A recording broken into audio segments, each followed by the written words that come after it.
Arkham Asylum you're playing, okay. Yes.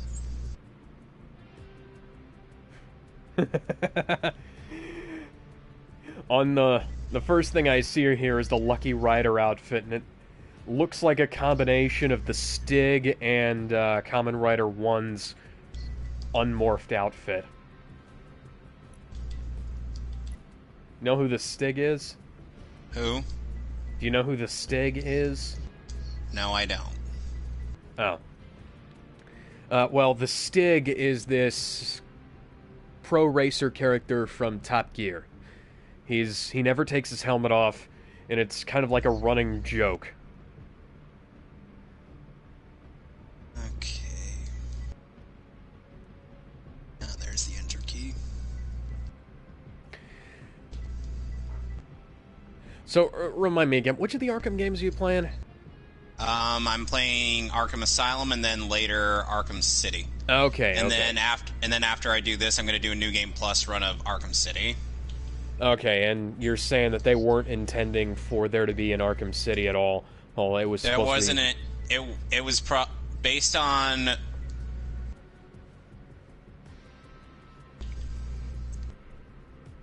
the based on how much of a tribute to Batman media.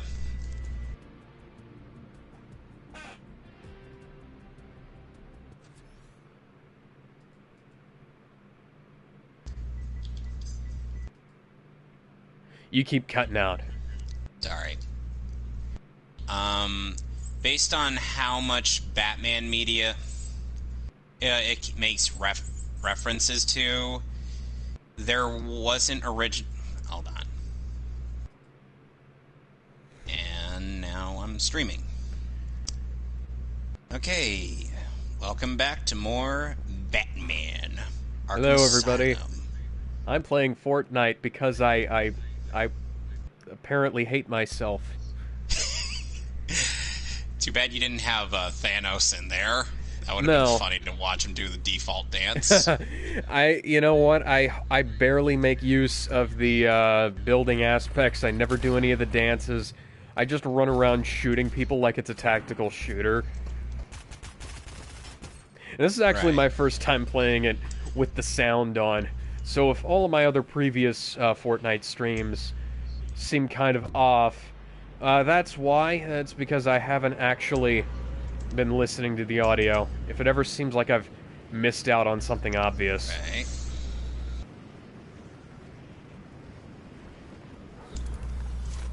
Most of the time I just use it to kill time while I'm waiting for something to finish up.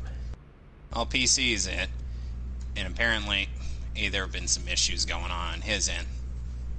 And not in the regards of him, like, joining, like, voice chat or anything. He doesn't have a PS4 to do that. Oh, okay. So I'm pretty sure. last time on Batman Arkham Asylum, we ended up getting through the Batcave, the manor, and then the cell block, and then part of the botanical garden. Last And here- time on Batman the Animated Series. Dun dun dun dun dun dun dun dun dun dun dun dun dun dun dun dun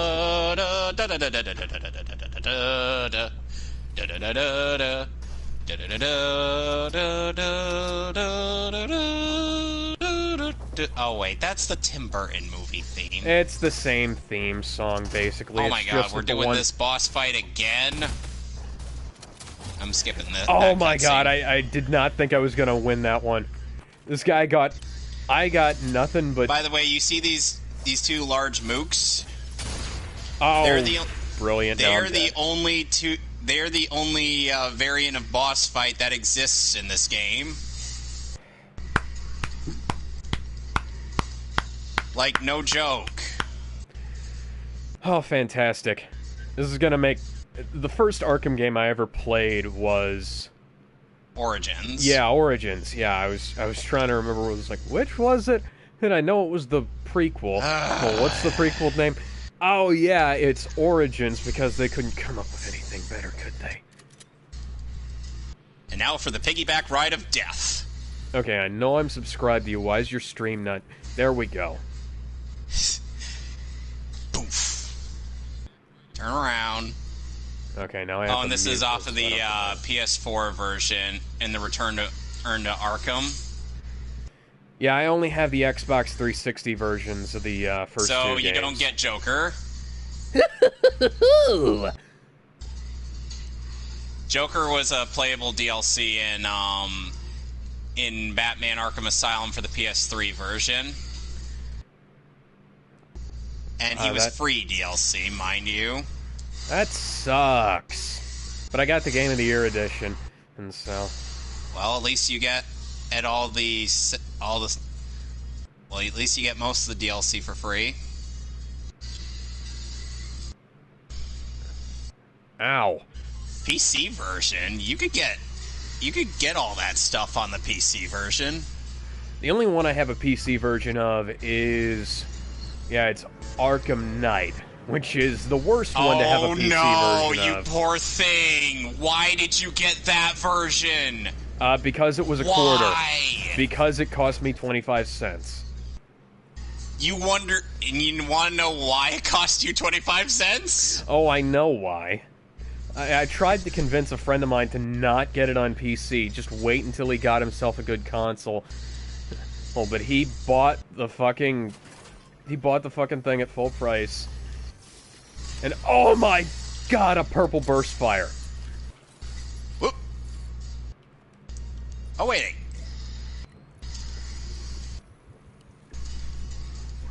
There is actually an achievement in this game for taking out a Titan Mook without using a Batarang. Huh. Interesting.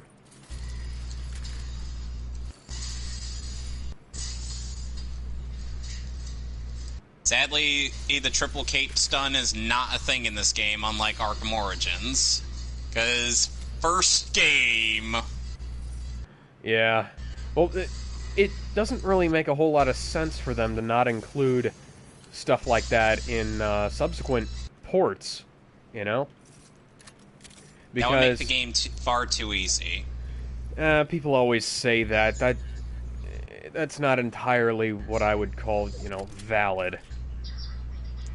Just because it makes it easier doesn't mean that it's not a necessary quality of life improvement.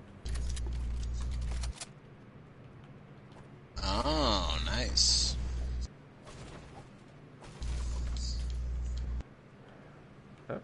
Ammo box? There we go. And now I have an upgrade available. Unfortunately, we don't get bat shark repellent.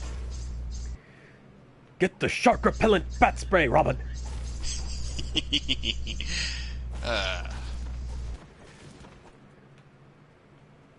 Back in the day, that was the only Batman movie I had on DVD. That's one of the only Batman movies I haven't seen. It's good. It's weird, as you would expect. Some days you just can't get rid of a bomb. Yeah. Some days you just can't get rid of a bomb. You know, funny enough, on a playthrough of this game through Brain Scratch commentaries, is when they ended up encountering an actual game crash in a segment that we're going to get to later in this point. Uh-huh. And apparently... Hold on. Hello, Batwing. That we're never going to use until Arkham Origins. That's just irritating. Well, oh, the Batmobile was used to eat the crap out of Bane. I see somebody constructing a tower. I gotta stop them from getting the high ground. It's over, Anakin. I have the high ground. Well, you're not gonna say you underestimate my power? No, because I'm not a fool. Oh, right, because Obi-Wan didn't have the high ground when he killed Darth Maul. Well, here's the thing. This person has the high ground, and I'm not sure what kind of weapons they have. Perhaps they have a shotgun and a sniper rifle, my two personal preferred weapons. Alright, I already know where Ivy is, so let's go find her. But first, let's check up on those doctors that we saved. Hello, guys. I finally got around to watching... Hello, guys. How's it going? Peter Oh. Capaldi's last special as the Doctor. Oh, great. The Doctors are dead. Lovely. Just like Doctor Who after...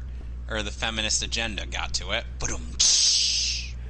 You know, I wouldn't even say that it was necessarily 100% dead after that, because Stephen Moffat was still writing good stuff. It's just that Chris Chibnall immediately he dropped the ball as soon as he got... Like, literally, as soon as the writing changeover happens between Moffat and Chibnall, you can tell, because everything just goes to shit. By the way, have you seen what Poison Ivy looks like in this series? I have not. Well, we're about to. Or rather, you're about to, because we already saw her last time.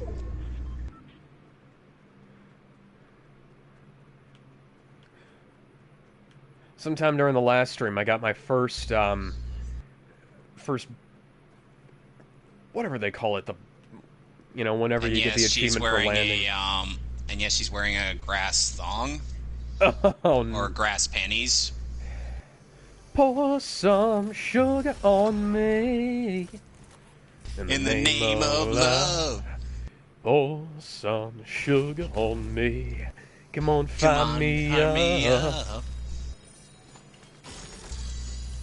Is it weird that when I know the song that I could just end up being in tune with you? You know, that's both good and bad because I'm not always on tune.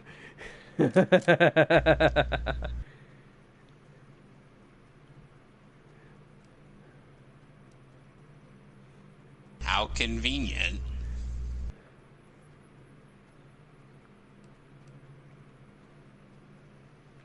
There's a plant growing in Arkham Island. Oh. That's convenient. yeah. By the way, Ivy's voice actress is Tasia Valenza, and if you've ever played Dissidia Final Fantasy, you would know her as the voice of Ultimecia from Final Fantasy VIII. Interesting. You gotta look up what Ultimecia looks like in that game, because let's just say Valenza has a habit of playing super hotties.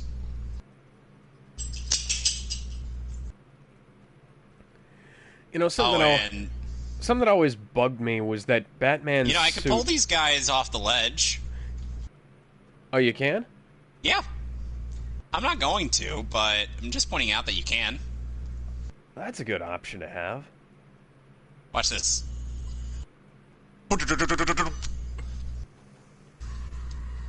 Ow. Excuse me? Well, excuse me, princess. Sadly, the voice actor who does that skit is the only decent Link voice that we'll ever get in English. I always... if I had to...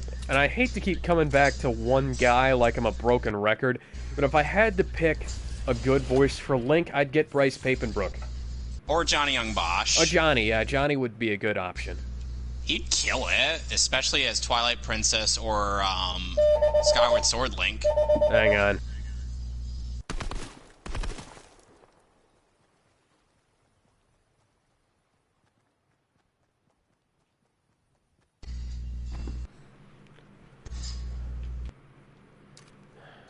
Okay. Isn't that right, Josh Paperback? But what about my pickle jar? Don't worry, it's Who's the guy... unlocked. Sorry, who's the guy who did Link in the... Did Link have a voice in Breath of the Wild? Yes he did, but I forget the name of the Seiyu. I'm gonna have to look that up. Was there It was in Kira Sasanuma, like it was in Twilight Princess and Smash Brothers Brawl and Smash 4. I was under the impression that they were still using the same voice clips they recorded back in the 90s. Oh no, it's not Nobuyuki frick, what was his last? Nobuyuki Hiyama. That's who it was. It's not him. No, they stopped using him after Soul Calibur 2. Okay. That was the last game we heard him as Link in. funny thing, I only have the PS2 version of that game, unfortunately. So you got Spawn. Yeah, that's actually really cool that Spawn's in there, but you know, No, wait, Spawn's in the Xbox version. The oh PS2 damn, version has Heihachi. Heihachi isn't Heihachi from what? I can't. Tekken. Oh, Tekken. You know, that's not specifically a PlayStation thing, is it? That's an arcade thing too. In console wars, it's kind of been more of a PlayStation thing. Yeah. I find it hilarious, just absolutely hilarious, that Smash got Cloud Strife and not... Yeah, but they couldn't get Steve Burton to voice him, even though Steve Burton said that he wanted to, if they'd contacted him. Oh, I have a purple rocket launcher. I do have some hopes for the new guy playing Cloud, but I'm still skeptical because I haven't gotten my hands on the remake yet. I'm waiting to get the full game before I play it. I've heard some of the stuff from the demo. By the way, the demo is freaking weird. I'm sure it's not going to represent the full game. Well, probably not, but the thing is that the demo has this stuff where, well, all the cutscenes are rendered in-engine, obviously. And now you can do stuff like knock all the boxes around in the game, and then... Excuse me. And then when all that happens, they do this really weird vibration thing inside the cutscenes. So you can just make the cutscenes be hilariously stupid if you want. I hate this room so much. This is reminding me of my least favorite room from Arkham Origins. Which one was that? Yeah, it was that one where you have to, like, run around on the gargoyles, getting the guys, and then... I don't actually remember what it was in relation to.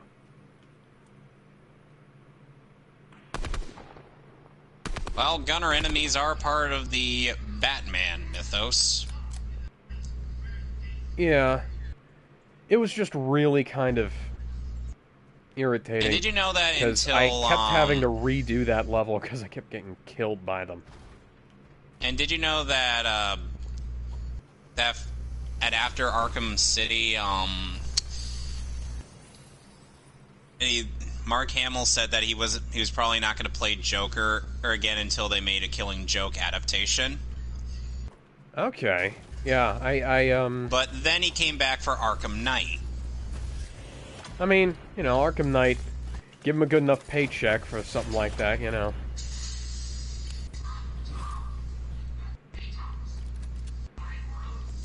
Purple tactical shotgun. I have 4 out of 5 purple weapons now. Joker, all your henchmen are down. All your base belong to us. Great justice! Launch everything! Sorry, every time I hear the all your base are belong to us meme, all I can think is the 97 Berserk anime where there were these outtakes, and Mike Pollock, who in that series has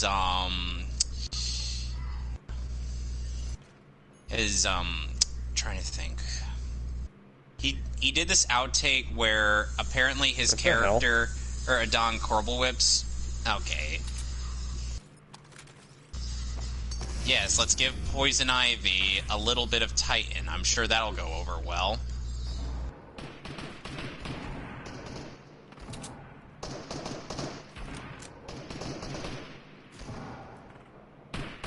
Except the CGI on him was terrible. I mean, look at that remake.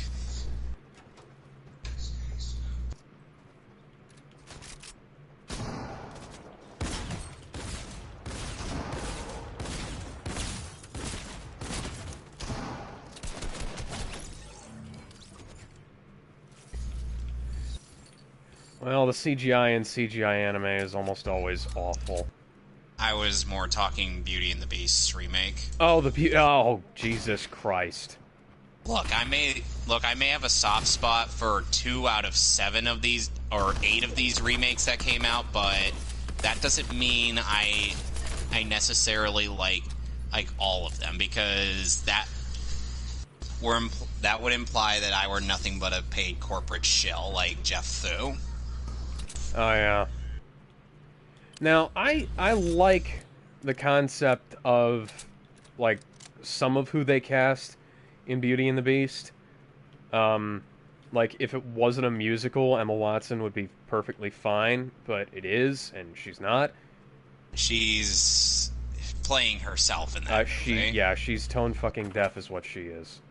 And they had to really edit her voice to make it, well... Even work. Remotely passable? Yeah, and it sounds terrible and fake. Even my little sister, who enjoyed that remake, actually commented that after we went to go see it. Yeah, the only reason I went to go see it was because I have family members who like to go watch these things, and me personally, it's like... There we go! Purple rocket launcher came in handy. It's like, I could take the Jon Favreau CGI remakes, because at least he actually tries to put some form of effort into making them look, good and whatnot. They look amazing. Even though they may not be as good as the original. That much I understand. But that's not to say that I entirely approve of the idea of remakes unless it makes perfect sense to remake it. Yeah. Well, the thing about the Beauty and the Beast remake is that Gaston was perfectly cast. And except his voice wasn't nearly as deep as I'd expect. And LeFou, they tried to push him as the gay character in that movie, but there was barely any gay in that film. Yeah. The thing is, Josh Gad as LeFou is great casting. But, and Gaston, he's not deep voiced enough. Honestly, I prefer Luke Evans as the Beast, but he's great. He has a good little bit of... He's got the charisma, Oh, shit, but they just made the Beast into an asshole. Well, they also tried to justify him being an asshole by saying, "Oh, he was abused as a child." No, don't do that. The Beast. They did. The Beast's whole thing is that he's handsome, and he thinks that beauty is goodness and things like that, and he has to be taught the lesson that beauty is not goodness. But apparently that wasn't sympathetic enough. Good God, Disney, what is wrong with you? What the? Oh, come on. Game? Game. Oh, God damn it. Game, do you see what I'm standing on right now? This should not be physically possible. Take the purple rocket launcher for granted, and you will get purple rocket launcher. Somebody, the last remaining guy, took out both of us. I was in a duel with somebody, and I was about to take them down as they were about to take me down, and then we both got blowed up. Hello, Aaron Cash. How's it going?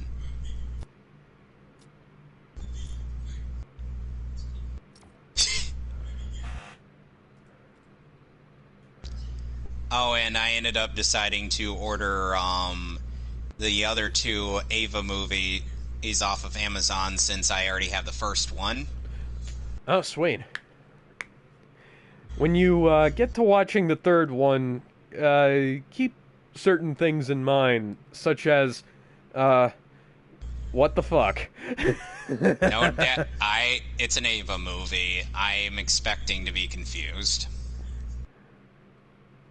I am expecting to be so confused, but then enthralled by Utada Hikaru's singing. Yeah. Which, by the way, I'm glad that she's doing stuff that's outside of Kingdom Hearts, but it feels weird to hear her sing in Japanese sometimes. Yeah. It's not that it doesn't sound good, it's just like, it's weird. If that makes any sense to you. No, I understand that.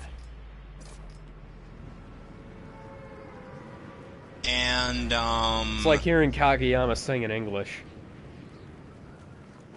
Wait, who? Hironobu Kageyama. Oh, him. The Him, friggin- Dragon Ball. Yeah, the friggin' voice of Dragon Ball. Shala, head shala. We got power. Dragon Ball. Zay. I can't do it the way he does, because he does that. He does some weird. Him really and the cool- guy who does the anime intros for Gundam are really good at pumping you up. Yeah. Like, look up What the the hell? intros for Mobile Fighter G Gundam and tell me that some part that it doesn't, and try to tell me it doesn't try to pump you up. Oh yeah. And by the way, do you have any you're not into gunplay, are you? No. Okay. Are there any? I'm not. I'm kind of. The problem I'm having is that they're cheaper than Lego sets, and I like to build things. So, I've gotten to a point where I'm just like, okay, I'll bite the bullet and finally start learning how to build models. And I'm just wondering, is there anything from G Gundam that you recommend? Besides the majesty that is Burning Gundam, there's also Gundam Maxter, and then there's Shining Gundam, Dragon Gundam. Just one specifically. What's your favorite one? Burning Gundam. Burning Gundam. Okay, we'll see if I can find a model. For Well, that. in Japan it's called God Gundam, but God Gundam. Yeah, mostly due to the name change was due to the fact that Sunrise wanted that change in America due to the fact that they didn't want to face too much fleck for religious themes in a mecha show. What? Remind me, was this before or after Evangelion? G Gundam came out the same year as Eva. Okay, so that was probably when did it come out in the U.S.? Came out in 2003 or 2002, 2003. Oh, so that's contemporary with Eva in America then, because I think Eva was like around 2001, 2002, I think. It actually Hey aired on. Joker, how's it going? It actually aired on PBS, if you can believe that. Okay, there's a ladder on here. I'm just gonna have to bust up this friggin' RV. Oh, purple pistol.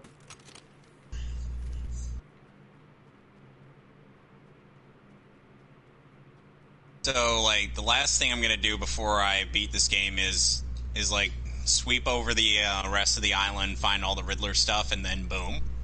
I never finished the Riddler storyline in Arkham Origins. Once I got done with the main storyline, all that other stuff was just, I don't know. It seemed like Did you busy know work that to me. there's a slight nod to the animated series in that game with the Jingle Bells, Batman Smells, Robin Laid an Egg? I think I heard that, yeah. Jingle Bells, Batman Smells, no. You could tell that Roger Craig Smith was just like, I'm like, please stop.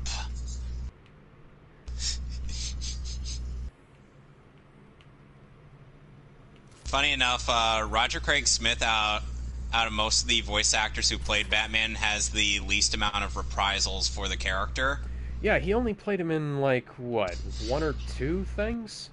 He played Batman in Arkham Origins Arkham Origins Blackgate, and also Arkham, and also Batman Ninja in the English dub. Oh yeah, Batman Ninja was a fucking mess, by the way. Poof. If you haven't seen it, the guys who did the dub for Batman Ninja were not actually given a script. Oh, fuck off. Even Yuri Lowenthal? Nobody had a script. They had to invent one. The guys who wrote it had to invent a script because they just Why did Trigger not give them a script? I don't know. That's the weird part. Every English dub I have ever seen has been given a somewhat script, even if they needed to just kind of, tone it down a little for the American dub, for when they are doing like a kids show dub. G Gundam was given a friggin' script.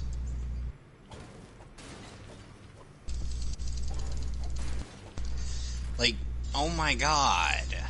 Yeah. How does that happen? If you ever watch Batman Ninja and you think that the dub sounds a little bit off, that's the reason why. Not to mention, that's the reason why the subtitles are just what's going on in the dub, because they have no idea what's going on in the Japanese version. Oh, Jesus Christ. So unless I speak fluent Japanese, I'm not gonna know what the hell is going on in that movie. Hi. The only Japanese I know Maybe you could find a fan sub somewhere. I wouldn't bother.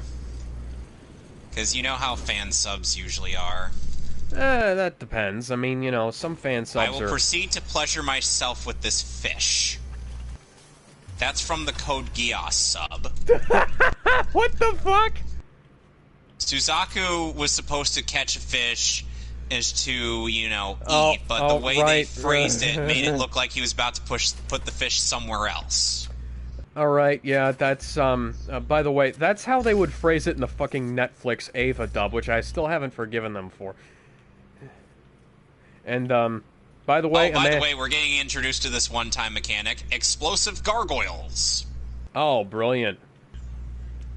But yeah, oh shit, the storm eye is closing. I need to get a move on.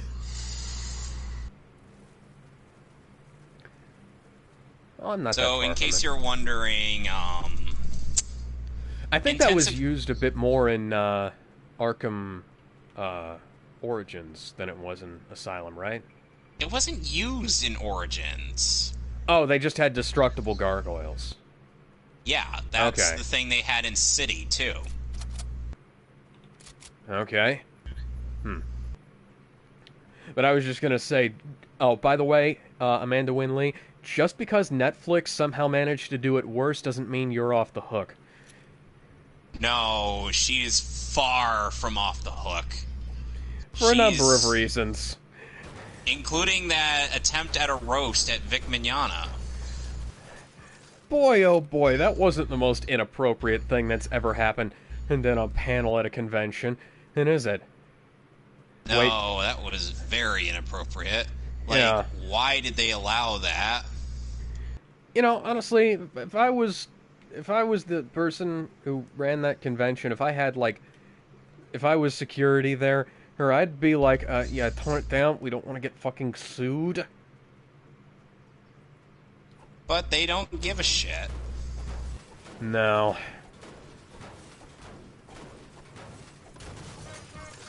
DC Universe Online's installed. I have no idea what I'm gonna do with it, but,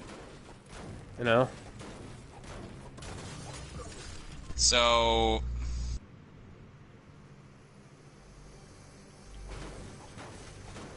I really have to wonder... You would lose count, Joker. You're literally that self-centered. The day the Joker killed your family was the most important day of your life, but for me it was Tuesday. No, he's not.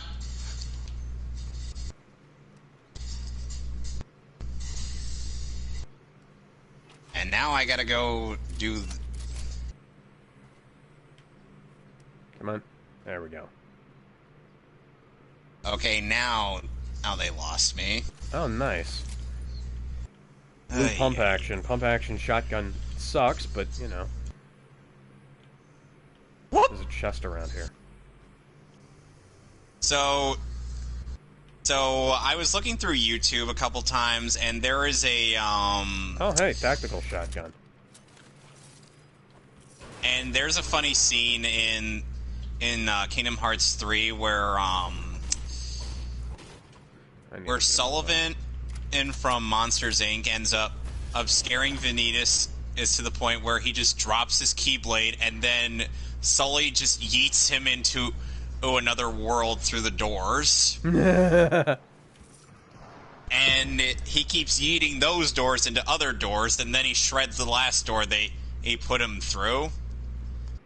It's not like he could just, you know, go in the lanes between and just us come back in.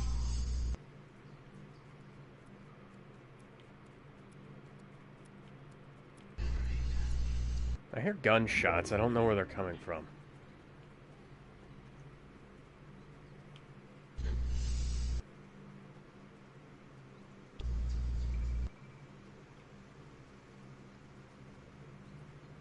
I'm already in here. You tried shooting at me earlier. Oh. Oh! I'm dead. First blood. Okay, now I can't tell if I'm getting the gunshots on my end or if I'm hearing them from you. I guess this must be what it's like living in the hood. Oh, come on, nothing? I still find it but seriously, though. Oh. I was honestly not expecting, So basically, with the context of that tweet I ended up posting, there's an attack that Izuku can do called Connecticut Smash, where he basically goes JoJo on you. Oh, and you could basically extend it by button mashing. Unlike All-Star Battle Royale, unlike that one JoJo fighting game on the PS3, you can't clash with that. But then again, there's only like 4 characters who can do that. Izuku, All Might, and All for Yes! One. Oh my god, golden rocket launcher. You're the man with the golden gun. Oh shit, I'm in the storm. Ha. I'm not the man with the golden gun, but I am the man with the golden rocket launcher. I just Goomba stomped an idiot. Maybe at this point I'm the girl with the golden rocket launcher, or considering my avatar. Oh, come on! That was bullcrap.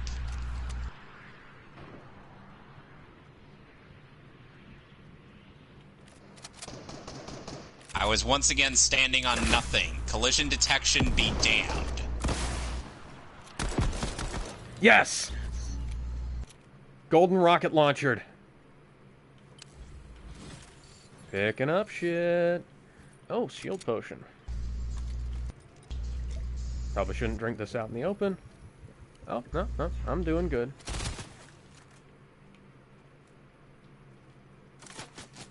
Ah, shit. Like, you really sure you want to go check up on somebody? Hey, when I just blew up 2 of your guys right in front of you? What are they doing? What is this AI? Oh, exactly? God damn it!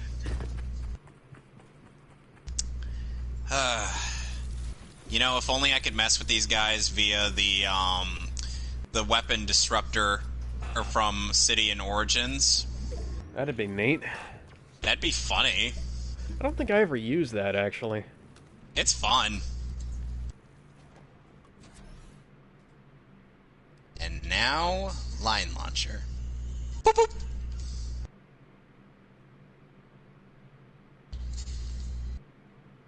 And we're done. It only took me one death, but I managed to make it through the penultimate Predator section in this game.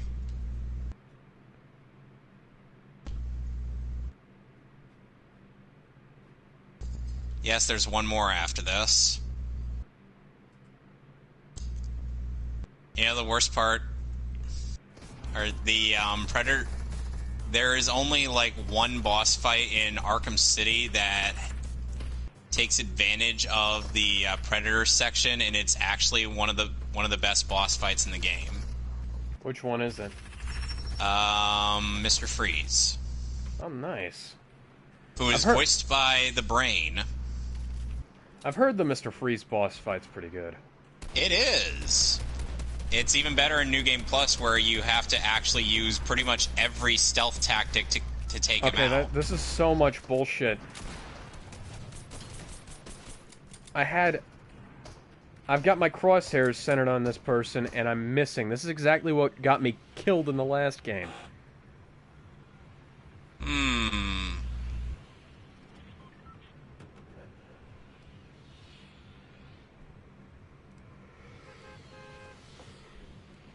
So do you want to know something funny I found on... Oh, I inhaled some fear toxin, and the game just crashed! Oh, brilliant. Okay, it actually didn't crash, as that's just a fake out. That looks like the game crashed. Like, legit. That's some Metal Gear Solid shit going on right there. Oh, yeah. This is the third and final Scarecrow fear toxin section of the game. Did you know they made the Scarecrow British in the Harley Quinn show? Yeah, and they killed him off. Oh, fuck you. Fuck you, Harley Quinn. Oh, and Joker in that show is voiced by Alan Tudyk. You know... I have mixed feelings about that. I didn't know it was Alan Tudyk, but that voice... Like, I like Alan Tudyk. That voice, that's not a good voice. That's not a good voice What for the about Joker. Kaylee Cuoco as Harley Quinn? That's not a good voice for Harley Quinn. What's Harley Quinn's signature thing? Brooklyn accent. What is she Kaylee feels Cuoco about as not naked even... as Margot Robbie did in the Suicide Squad movie. Did she even have a Brooklyn accent in Birds of Prey? She had one in Suicide Squad. She didn't have one in Birds of Prey. No, she barely had one in Suicide Squad. She barely had one in Suicide Squad, but it was present enough that it wasn't as bad as it could have been. And then come Birds of Prey, she doesn't have it at all. Why? And they're doing exactly what the comics did in trying to make her knock off Deadpool, which is the most irritating thing I've ever seen, because Deadpool is the only character who pulled off Deadpool We well, already ever. have a Rule 63 Deadpool in the form of Gwenpool. Yeah, Gwenpool. And the thing is, Gwenpool used to be a really great character, and then they canceled her series, and then they kind of fucked everything up. So Scarecrow in this game knows that Batman is Bruce Wayne based on him getting inside of his head. Okay, and Harley is clearly standing right. In Arkham Knight, he acts as though he doesn't know who he is. He acts as though it's a surprise. Isn't Harley and the Joker are standing right there, so they clearly know who he is. So this is the fear toxin thing. Oh, this is the fear toxin thing? So, okay, so that's not actually Harley and Joker. Yeah. Okay. And Scarecrow in this game is voiced by Dino Andrade. I don't know who that is. And fun fact, in the Dark Knight Rises mobile game, he's voiced by Jason Griffith. You know who else is in the Dark Knight Rises mobile game? Beta Male Sean. Beta Male Sean Schemmel putting on his best Christian Bale impression to the point where I wasn't actually sure they got the credit right.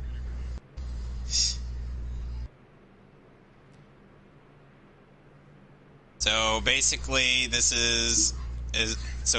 Scarecrow's sections in this game is literally just trying to avoid his gaze, because if he sees you, you're dead. Trying to avoid his gaze, you say? Yeah. Does he send homosexuals after you? No, he tries to swipe at you. My As microphone's... in gaze. I understand that. I was trying to make a joke. Right.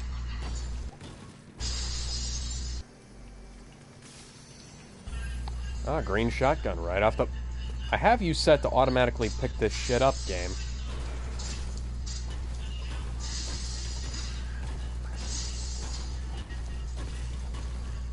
And yes, Batman is fighting an army of skeletons. Makes about as much sense in context.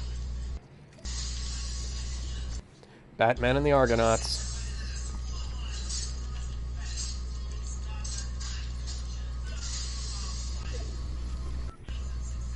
So apparently Scarface is in this game, but he's not accompanied by the ventriloquist. Say hello to my little friend! Not that Scarface.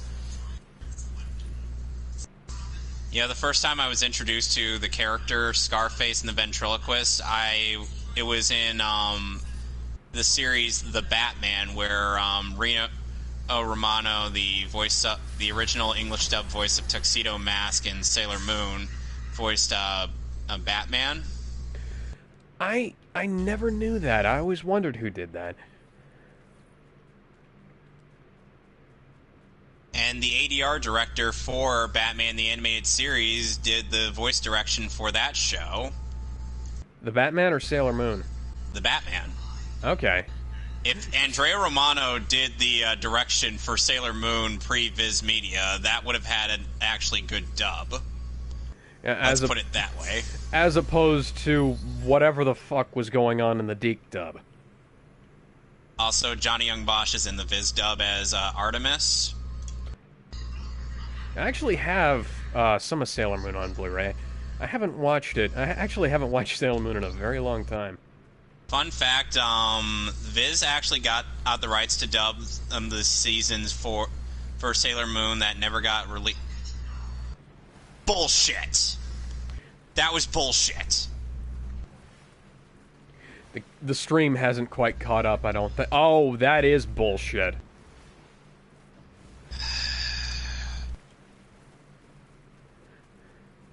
And in Batman Arkham Knight, Scarecrow is voiced by John Noble, a.k.a. Denethor from Lord of the Rings. Neat. Which is actually a really good casting. Though compared to Jeffrey Combs and friggin' Robert Englund in Injustice 2...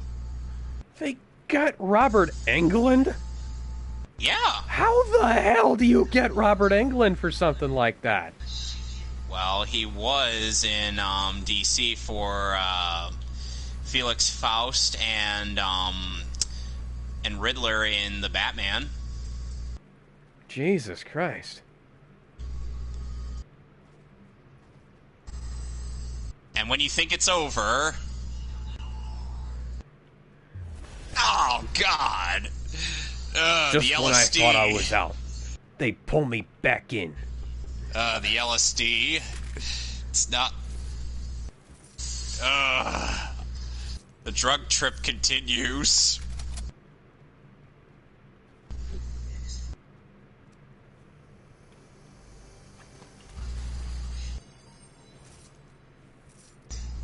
The voice actor they got for Scarecrow in the Harley Quinn show is Rahul Kohli. Yeah, he's the guy who plays the medical examiner in iZombie. I think. If I'm not mistaken.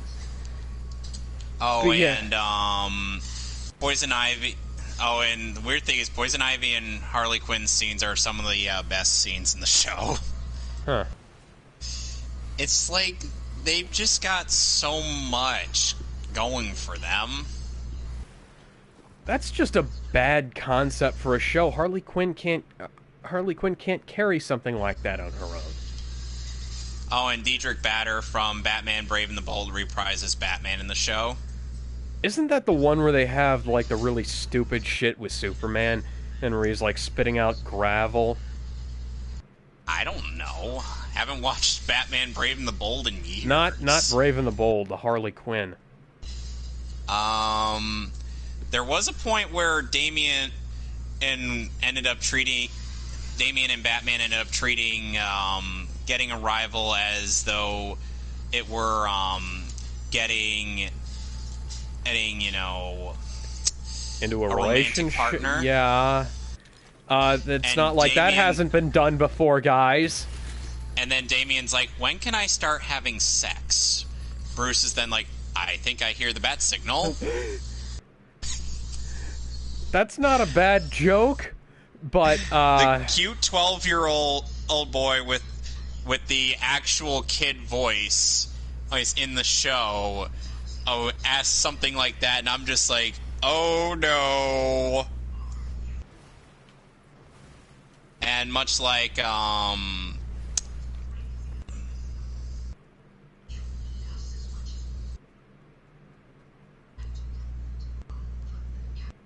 okay, come on. I just knocked down the top of that tower earlier, and it's respawned already. for 100 years, you say, Scarecrow. Even though... I don't think that's how it works. It has to Yeah. it's got a half-life.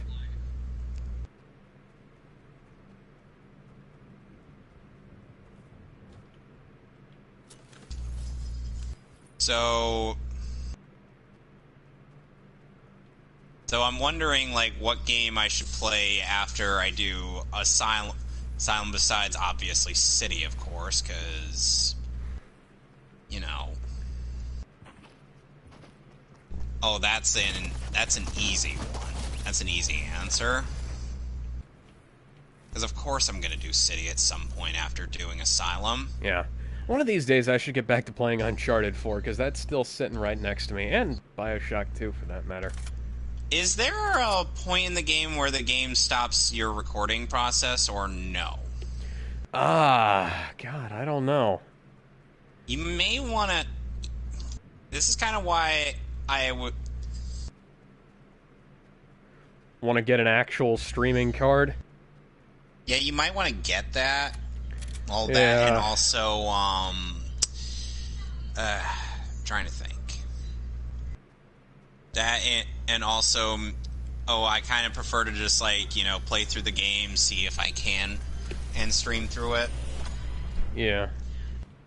Luckily, Arkham Asylum and Arkham City, and I think the Crash Bandicoot Insane trilogy I could do. You know, that's one of those things that should be the biggest concern about this kind of broadcast stuff. You shouldn't be able to disable the streaming for anything. But, of course, it has to be done for spoilers. Arkham Knight has that case, which means I'm going to have to use my Hotpog to stream it. And I'm not sure on how that's going to end up working out, because I've never actually used my new HD Hotpog. Yeah. I haven't used a proper capture card in years. I don't even own one. I own two. Which ones you got? Original Hotpog for component cable games, and the new Hotpog for HD games. Yeah, I'm probably gonna have to get something like that if I really do decide to start streaming correctly. Yep. So you don't have to perpetually see my icon as Ryuji Sakamoto from Persona 5. Yeah, and I just want to erect a giant middle finger to Atlas and Sega and tell them to go fuck themselves. Then they're just going to be like, okay, we see your middle finger, we answer with copyright claims. YouTube's probably got my back on that. If they don't, well, fuck them. There's something behind this wall. Atlas and Sega are kind of the reason There we why are. Brain Scratch hasn't gotten to finishing their Persona 5 playthrough, which was supposed to be something going on for, like, weekends and whatnot, but they haven't continued on that one. Yeah. And speaking of Brain Scratch, as I mentioned before, in that Scarecrow segment and that we went through, the game, when they were recording it for the playthrough that they did back in, like, I think 2010, 2009. Oh, no, wait, 2010, because the game hadn't come out on, it came out in late 2009. So, trying to think. So they ended up getting to that point, and the game froze and crashed. Oh, and brilliant. So he was able to record. He was able to get the rest of the footage for the game, but the audio was just gone. And you know what he had to do? Dub over it afterwards? No, well, yes, as he had to edit in some classic Batman tunes, and to basically explain what happened, he ended up placing text over super laid over Adam West Batman trying to carry the bomb. I've had to redub old stuff like that if the commentary gets lost, too. Yep. I want to get a commentary of something going. I got a few playthroughs that I want to commentate over, but I have not gotten the time. But I haven't been able to find the time to get somebody to do it with me, because the thing is like, I'm not exactly all that confident when it comes to commentary. It just comes out very, stiff. Like, I don't have anything to talk about, really. Yeah, my problem is that I just don't like doing it on my own. I like to have somebody to talk to. I don't like just yammering at a game by myself. It's kind of depressing, honestly. Uh-huh. It gets really strange. I'm not like confident streamers like Markiplier or whatnot, because those guys, it's like, they at least are able to just bring in their own level of zaniness just through their own mannerisms and whatnot. Yeah.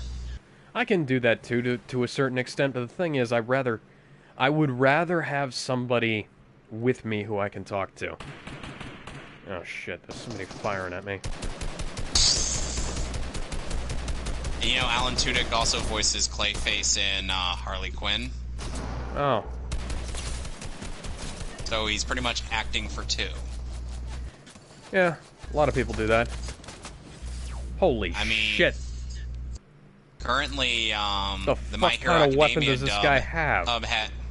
Currently, the My Hero Academia dub had originally gotten Julie Erickson to voice Recovery Girl, before she ended up retiring from voice acting. Huh. So they had her, and then Lucy Christian ended up taking over for her, and she already voices Ochako Uraraka, aka my pick for Best Girl on that show. I know I have shit taste. What do you want from me? I have no idea who you're talking about, so yeah. I'm more talking to, like, the fan base of My Hero Academia, because everybody picks either Sue or Yaoyorozu. You know, in the Ava fandom, everybody's always either talking about is it Asuka or Rei who's Best Girl, and I'm completely outside of that little fight, let's say.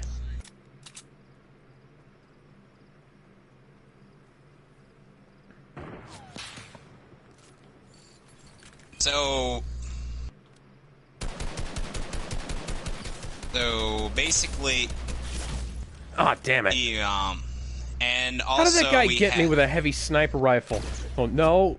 Okay, apparently he got me with a. No, also, he got me with a heavy sniper. They had Damon Mills voice both this character named Mustard Mills. and also Moonfish. Fuck Damon Mills. I agree with you wholeheartedly.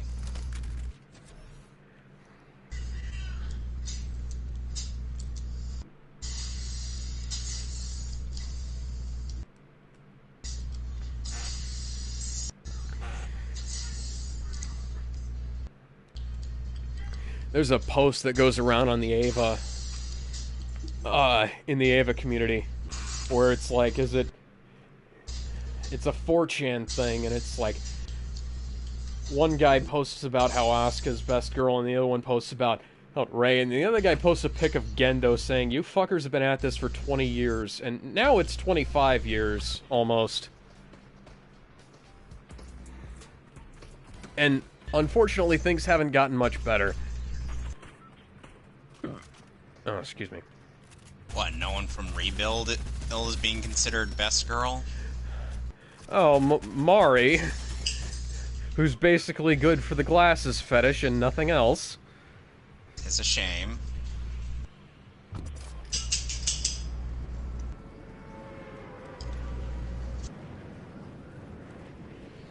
And let's see, what else?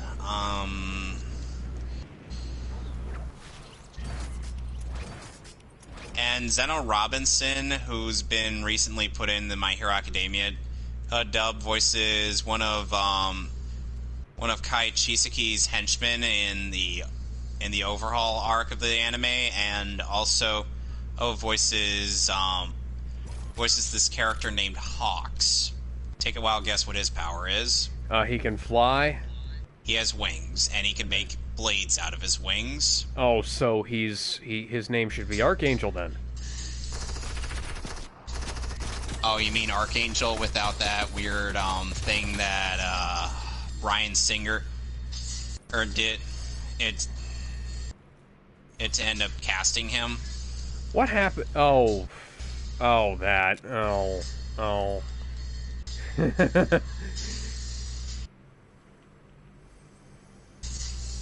It was like, wait a second, what the fuck happened? And it was like, oh, right, Bryan Singer.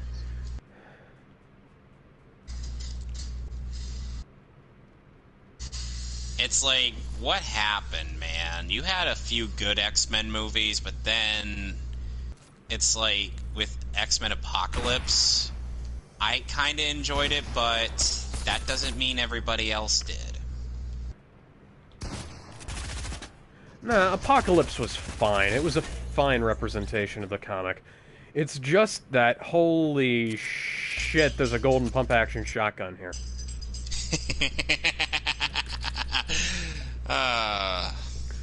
It's...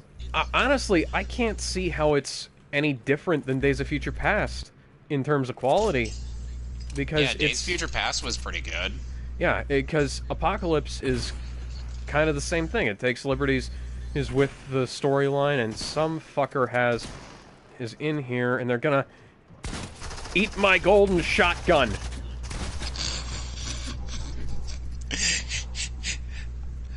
I know this isn't having to do with the actual movie, but it sounds like it's part of the movie. It's like, oh yeah, we're just gonna do...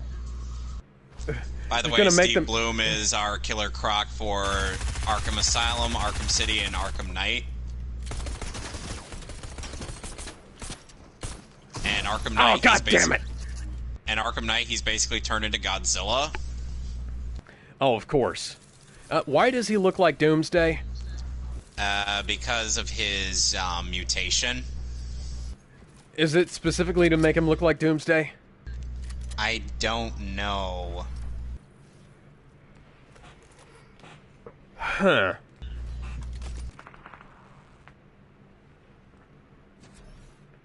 But yeah,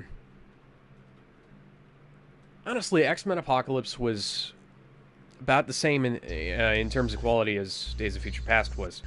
You know, they took some liberties with the storyline, changed up a few of who the Horsemen were, but... And then we get to Dark Phoenix, and it is boring as shit. Thanks, Disney and Fox. You both fucked it up. You know, I'm sure even one of the the people who criticize CinemaSins will agree that that's kind of stupid. Here's the thing. Shouldn't do reshoots. Nobody should do reshoots. Never. Just never do reshoots. Fuck it. Fuck it. If you can't get it done properly, and there's Croc. then fuck you. You know? By the way, that portrait of Croc as supposedly Doomsday was not his model in the game. Why? I couldn't tell you. Yeah. I'm not one of the developers who made this game. Fan-fucking-tastic, okay. But the thing about reshoots is that it's entirely unnecessary. It's never not unnecessary. And people say, like, oh, there's always been reshoots. No, there hasn't. There has been a thing called pickups. Pickups are additional takes of already scripted scenes so that you can fix up, like, continuity errors. Oh, by the way, this is that boring segment of the game I was telling you about. Oh, brilliant. So I hope you got some good tangents lined up, because we're going to be here for a while. Oh, I've got a hell of a tangent here. Because the thing is that any additional photography after principal photography does not count as reshoots. Okay? Reshoots are a very specific thing of changing scenes rather than you know what pickups are. And pickups are, like I said, additional takes of pre-existing scripted scenes so that you can actually, you know, okay, to explain why this correct. is so boring. Do you see that thing below the little beaker? Yeah. If you walk too fast, it'll explode. No, if I walk too fast, Croc will be alerted, and then bam. Of course. He'll still try to come at me, but this is a precautionary measure, so I'm just going to be walking the whole way through. Okay. This is why this section is so friggin' boring. Okay.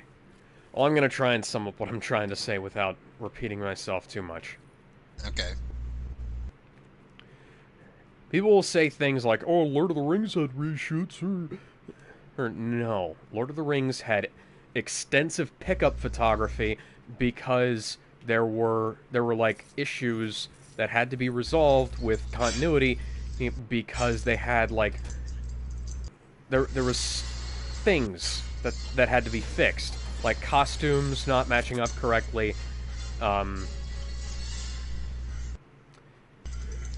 various wardrobe Excuse me one and sec, makeup I gotta things. let my dogs out. Okay.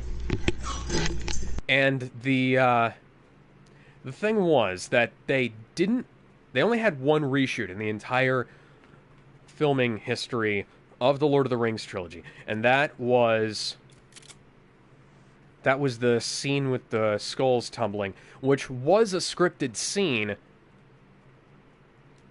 but hadn't been able to be filmed.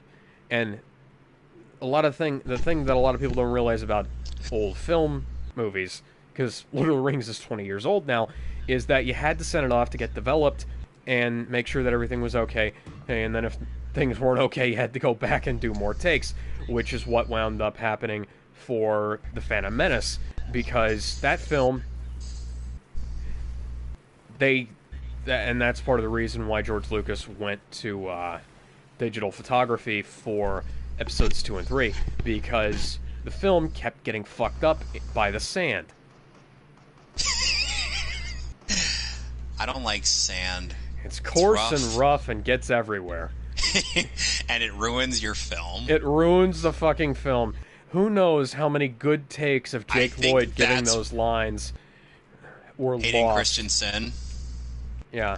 Well, Hayden Christensen played him in episode 2, not Jake Lloyd. No, Jake Lloyd in episode 1. And how many good takes of Jake Lloyd's performance were lost because the film got fucked up by the sand? Tatooine. And then we were left with just the shit ones. And let's not forget the fact that the Star Wars fandom is the same people who bullied Jake Lloyd into quitting acting.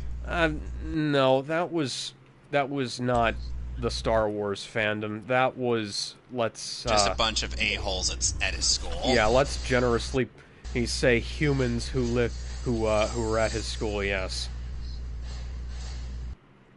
And that's the thing, is that reshoots are a very Hold on a sec. Gotta recent... let my dogs back in. Okay.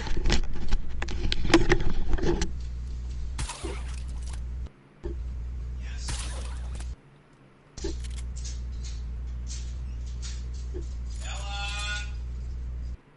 Ella! It's getting cold out. Come on.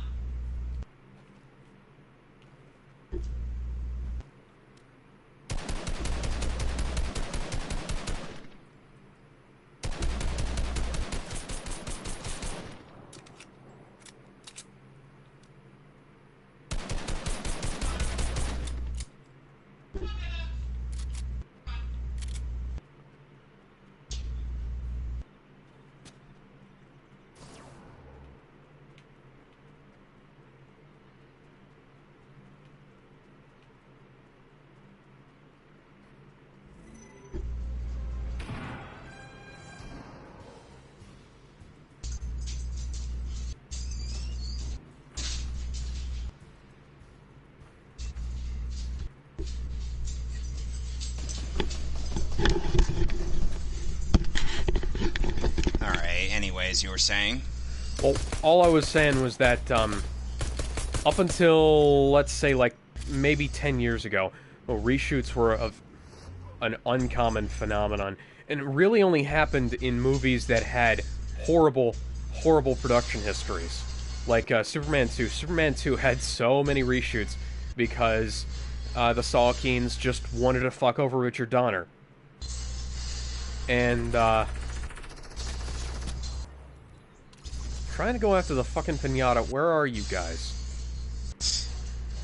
And, Croc comes out twice in a row. What the hell? Yeah.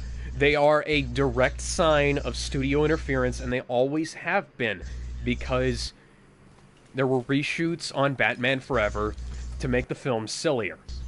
There were scenes cut from Batman Forever to make the film sillier.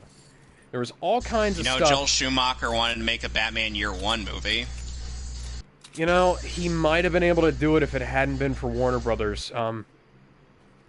By the way, did you know that Darren Aronofsky and Frank Miller were going to make a Batman Year One movie?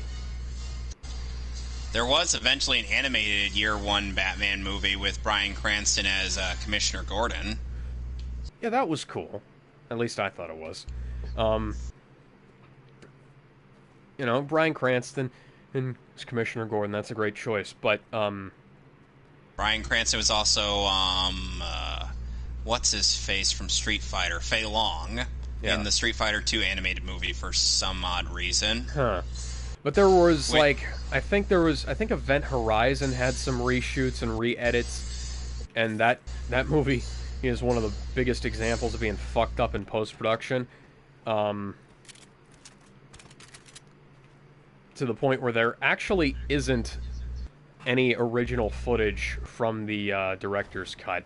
There's just a VHS tape that they did release the director's cut of Superman 2 much later. It's still not really what it was supposed to be. Because there's a lot of stuff that had to be cut because they had to patch it up with Richard Lester's footage, and they had to cut things out for continuity's sake because some of the stuff wasn't finished. They had to pull in stuff from the screen test. It's a better movie than the theatrical cut, but it is still kind of a mess. I still need to actually watch Superman 2. I have never seen Superman 2. I've seen Superman 1. It was so I've seen dumb. Superman 3, and I have not seen Superman 4. Superman 4 is a piece of crap. Let's not discuss that movie.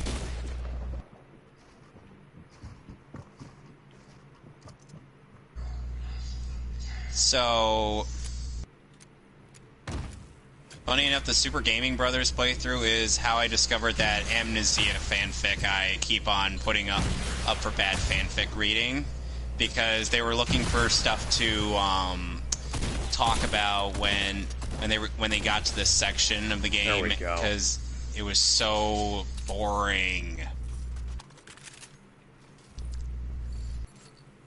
And meanwhile, the Brain Scratch playthrough just had like Batman theme music playing as they were talking through this section of the game, and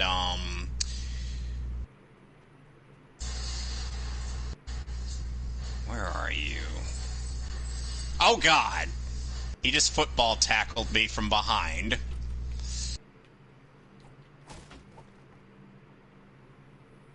Hey, Croc, your textures aren't all in. There they are.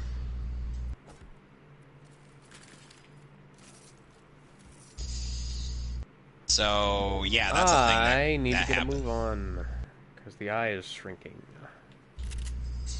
The Eye of Sauron? And the eye of Sauron shrinking is a good thing. The eye of the storm is shrinking. I am the storm. So, in that same Street Fighter 2 animated movie, they also had Kirk Thornton as Guile. And Skip Stelricht as Ryu. Yeah. And Tom Weiner as M. Bison. That's neat. Do you have anything to say about the reshoots phenomenon? Not really, other than the reshoots kind of made Suicide Squad into this pale parody of Guardians of the Galaxy. Yes, a parody of a thing that was already an overt comedy. That always works out just fine, doesn't it, Scary Movie?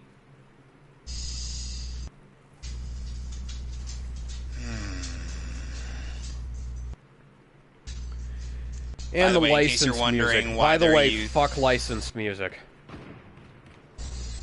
Oh, you mean the licensed music that made this soundtrack into the most on-point thing since literally every Dragon Ball Z dub movie soundtrack? More At like least movies. since every Dragon Ball Z AMV. Because that would those guys at least picked some stuff that kind of made sense, as opposed to just a bunch of random shit that didn't I've been always... waiting my whole life for just one. Fuck. Oh, shit. Slug is stupefied. They play Stupefy. Yeah. Ugh. Batman is his own center of gravity. Don't you know? I stood there, threw a battering at Croc. He fell over. The log clipped through Batman. And well, the rest is history. Yeah. So, it's like the first game in the Arkham. It's like the first two games in the Arkham series don't really accentuate the whole Bat God thing that's plagued the comics for a while. But then come Arkham Knight, and let's just say it's like Batman is pretty much the only useful character in that game. And you get to play as the other characters too, right?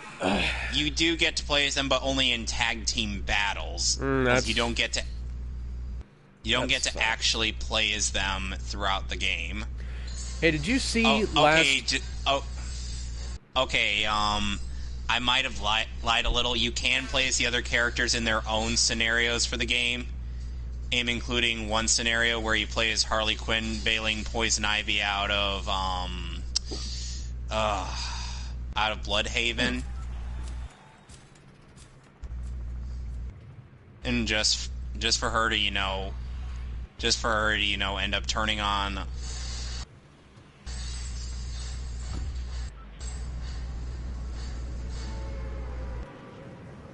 You know, I really shouldn't just rely on being able to stand there and not clip through the logs. Yeah, that's gonna come back and bite you eventually. I know it does, because one time it did happen.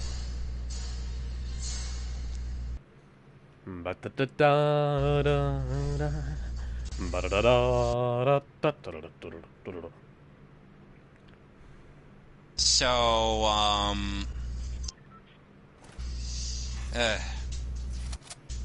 You know, there was a recent Twitter takeover with the Sonic voice cast, in which ended up inviting Colleen O'Shaughnessy to join in as Tails. Shaughnessy. Shaughnessy. Hold on one sec.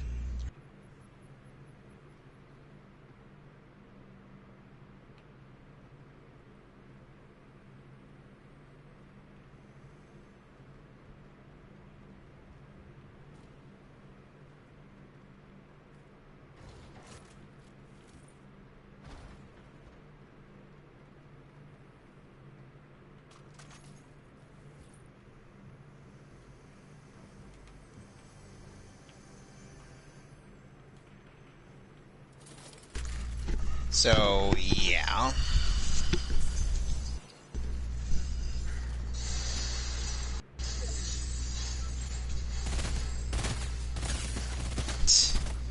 Batman throws a battery at Croc's shock collar, and Batman don't give a damn.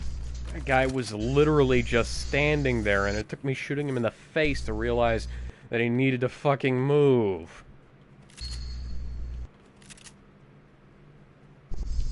I mean, thanks for the free kill, buddy, but, you know, I'm kind of concerned. Alright, I think we're just about wrapping this segment up.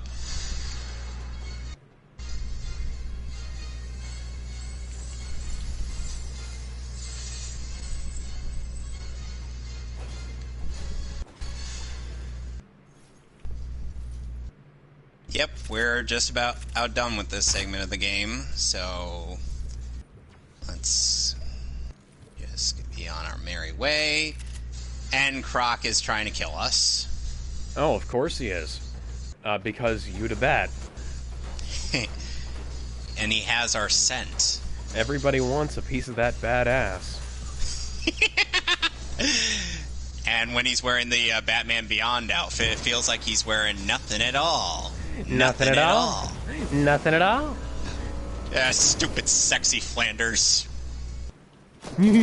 Stupid sexy Batman.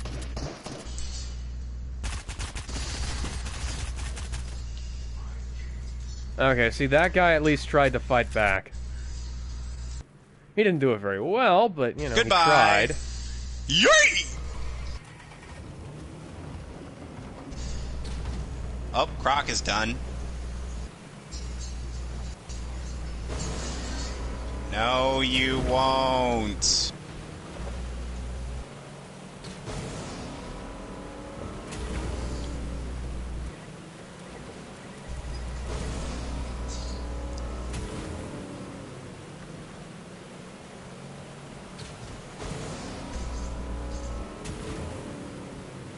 Sonic Batarang, aka a weapon that I do not even bother to use. Okay, fuck this. The boat's not getting me anywhere. Boat never gets anybody anywhere. Unless it's the boat from the second Pokemon movie. Get on the boat. Pilot the boat, Shinji.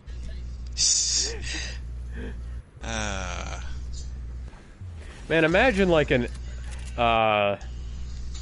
imagine Evangelion, except you just switch all of the Evas out for submarines. Or various other naval ships. It all of a sudden becomes a hell of a lot more ridiculous. Because somehow having the giant robots in it all makes it, I don't know, slightly...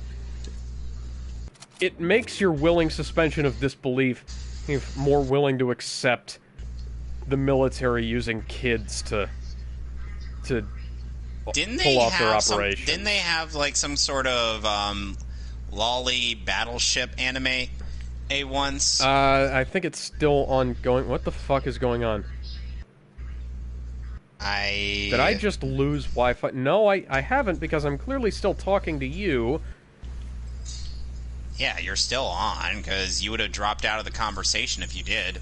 Yeah, I'm just asking because a little Wi-Fi signal with an X next to it just popped up on my HUD here.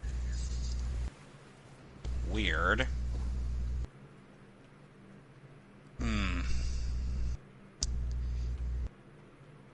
Well, anyway, now we're just going to get into the Batcave, which Batman has on Arkham Island for some reason.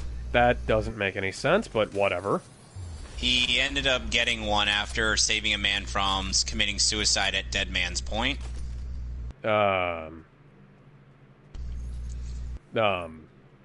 He figured he'd install a home away from home. I mean, how big is Arkham City, really? Arkham Island. Arkham Island, yeah, sorry. How big is Gotham? How big is Gotham City? How big is the island? Does he really need to have a home base there? Or is it possible that maybe he could use the police station? It's sizable. And plus the entirety of Arkham Island's been taken over by the Joker. Yeah, I understand that. I mean, it makes sense, I guess. She says this as the plants have literally invaded the Batcave. Get the plant repellent bat spray, Robin! Tim Drake's not in this game. Yes, in the Arkham series, Tim Drake is Robin because Jason Todd had already quote unquote bitten the dust. And then he comes back in the most obvious way possible. Oh my god. They promised us an original character. That's the worst part. I said from day one, the Arkham Knight was either going to be Jason Todd or the Joker. Joker was already dead in Arkham City, so that wasn't possible. I know, but Jason Todd was supposedly dead too.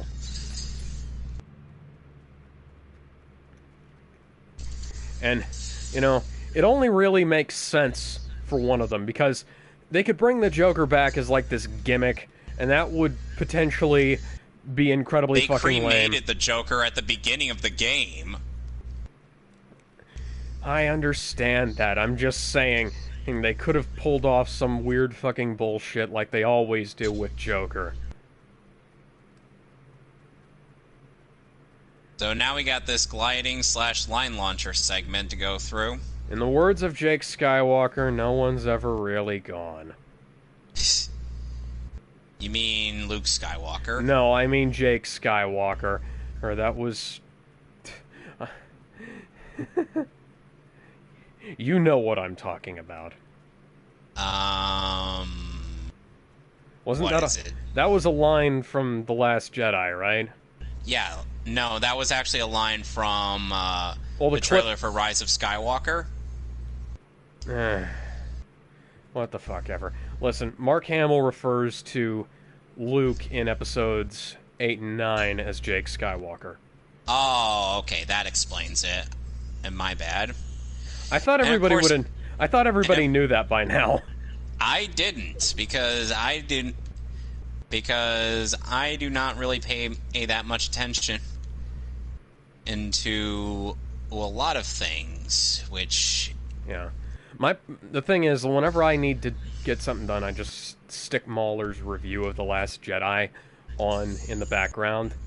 And I've seen... the strange thing is, like... I used to kind of... It's like sometimes, I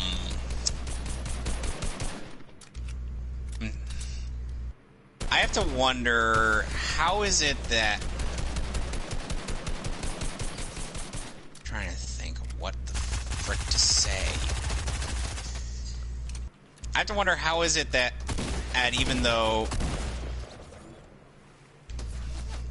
Channel Awesome didn't really get a lot of money, they somehow still pull in the ability to do charity outs and whatnot, and I'm like, okay, but why though? And then in the and then the Jurassic World Fallen Kingdom review, he makes fun of the people trying to help save the dinosaur, or is led by Bryce Dallas Howard, or by basically calling them a bunch of SJWs, and I'm like, they're not social justice warriors, they're charity people. Well, honestly, I prefer what Mahler said. They're dangerous. Don't. thing is, there's a lot of that movie had some like interesting debate going on whatnot if it was ethical to let a bunch of animals die, essentially. But They're I can fucking kind of, dinosaurs. I know they're dinosaurs, but then again, and even Mahler hates CinemaSins with a burning passion. And you know something else. Did you watch Mahler's review of? I haven't really watched Mahler's stuff. I may have to at some point, but he makes a really great point about how dinosaurs would be terrible in combat.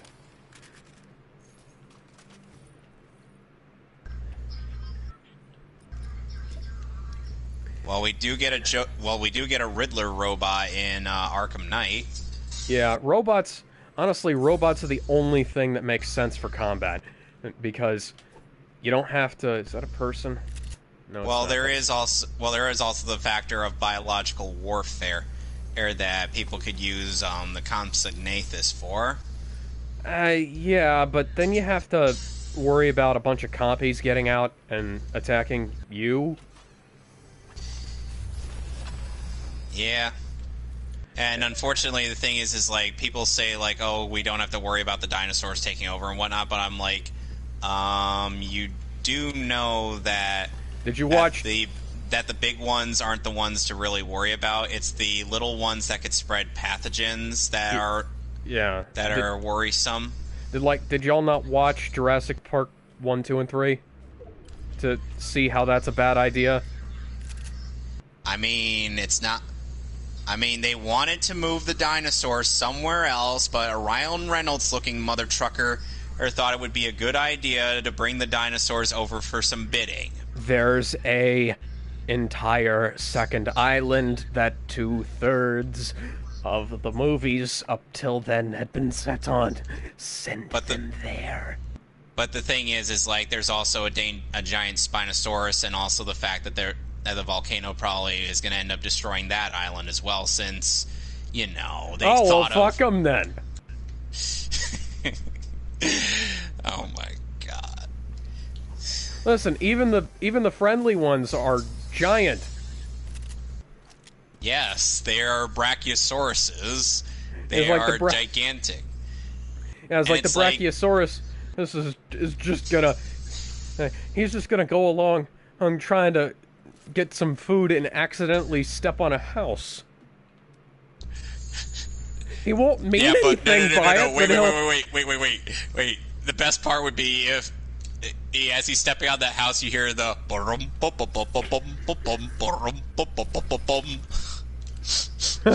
hear the elephant stomping music playing.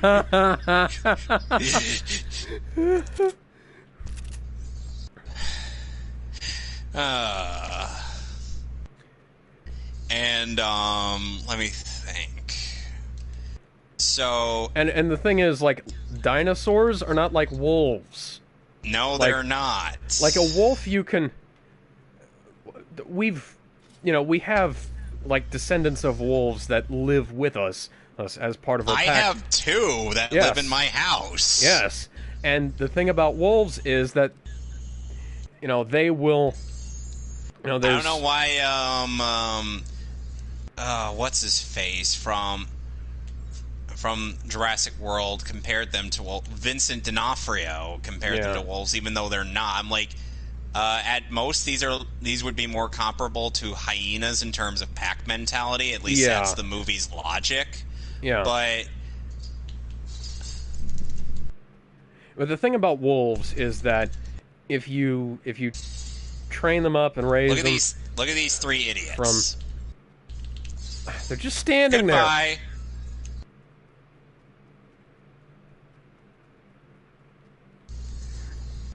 They're just standing there, menacingly.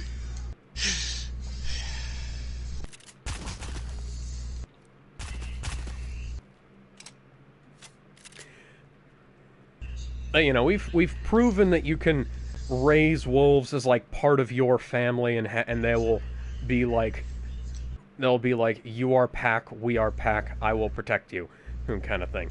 And they'll wolves But are. the thing is, Chris Pratt's character in Jurassic World even makes it a constant point, to remind you, no, that is not the case. This whole thing is based on a mutual respect and whatnot, as in he respects that they could probably kill him if given the chance. And some what? Something with the brain But the nobody size of a chicken listens to the can't only understand sane that. man. But nobody listens to Star-Lord in that movie. No. Funny enough, Mauler actually calls him Star-Lord throughout the entire review of what the fuck just happened, Fortnite. I know this is a free game, but you could at least not have massive glitches. One time, I clipped through a friggin'...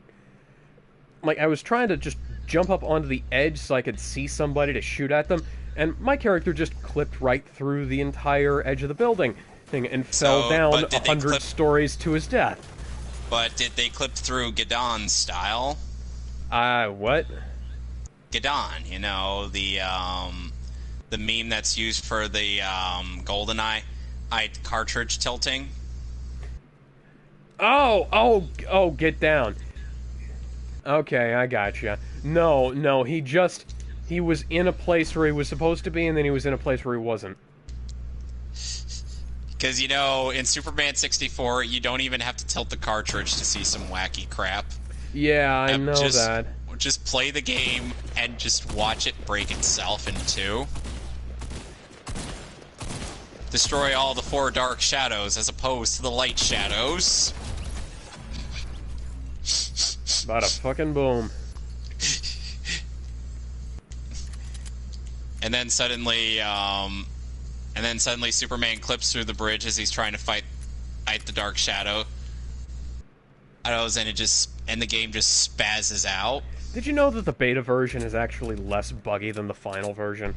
Yep. I knew that from Proton John's Let's Play of the game. Yeah, I saw that.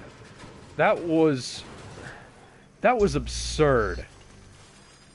Like, how do you have a beta version of a game that is more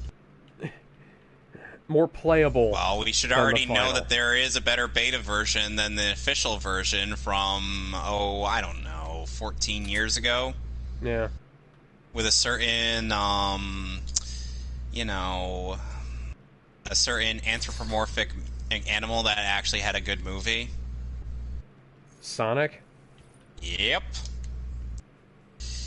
I haven't actually seen the beta version of Sonic 06, is it? I've seen it. It's actually pretty good. Okay, did they at least remember to not use Sonic's Dreamcast model in the main gameplay? Yes. How in the ever-loving fuck? How do they fuck that up for the release version? How? Tell me. I want to know. I legitimately need to know that. I don't have an answer for you, I'm afraid. Why were they using the Heroes' Dreamcast reused model again? Why? And not only that, but the voice acting is, well, not synced up to anything. Not even synced up to the lip flaps ain't synced to the voice acting ain't synced to the lip flaps. It just kind of plays over it, kind of like what do you call it? The live dub of things where Shadow the Hedgehog's a bitch ass motherfucker comes from. Yeah, kind of like that, except it's like, it doesn't feel like it's synced up to either the English or the Japanese version. There's a lot of dead air in some of the cutscenes, and I'm just like... And the worst part is, it's like, I know you love the 4Kids dub up to pieces, but that has to easily be their worst dubbing ever. Listen, Sonic 06 has a lot of problems with it. Even I, as somebody who actually likes and defends the game, has to admit that. The problem is that people don't actually... I don't know, maybe they could focus on the actual problems rather than inventing ones that don't exist. Because people do that, unfortunately. They like fixate on things that are actually really good pieces of game design as a glitch. It's like, no, this is actually, like, this is intended. The game is just hard. And then, of course, you've got the stuff that actually is glitched and, you know, people ignore that. And then there's the absurd amount of load times that like that you can't even mitigate in the PS3 version because you don't get to update the game, unlike the Xbox. And you can't install it because they never... The Xbox allows you to install any game disc onto the console, whereas the PS3 just has you do it to specific ones that allow it. What the fuck, Sony?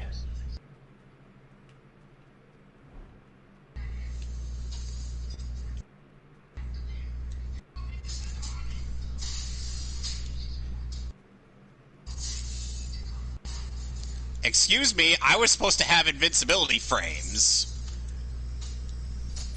Arkham Origins is kind of glitched, but it's for some reason in like the Wii U version doesn't appear to be. Stun baton to the nuts. Oh, neat.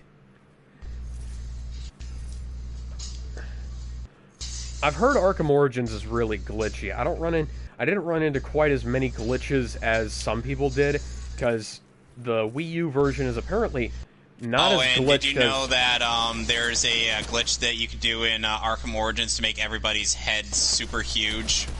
That was a glitch, not a feature? Yep. Huh.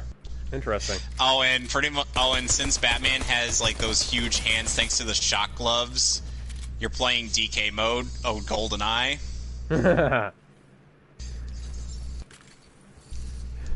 I can't decide whether I should sing a song from Donkey Kong or maybe ooh, there's a blue crate. Would you want to shower Batman with coconut cream pies?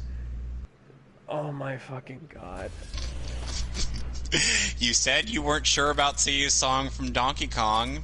I was or Knuckles' theme from Sonic Adventure. Now I'm just not gonna... Why is original Dreamcast Knuckles your favorite voice, even though he is quite literally the worst voice? Honestly, I don't know, because like Ryan Drummond's voice is like a bit overdone. I don't know who did Shadow in that because I've never played Sonic Adventure 2. David Humphrey. How have you not played Sonic Adventure 2? And because it took me 12 years to get a hold of a copy of the game, and my GameCube is in a room with a bunch of bullshit around it. Oh, by the way, remember those explosive gargoyles from the previous stealth segment? Yeah. They're not here anymore. Oh, fantastic. I don't... So what was the point of introducing that mechanic if you aren't even going to use it later on? Okay, fucking hell. There's somebody on my tail and I can't figure out where they're shooting me from.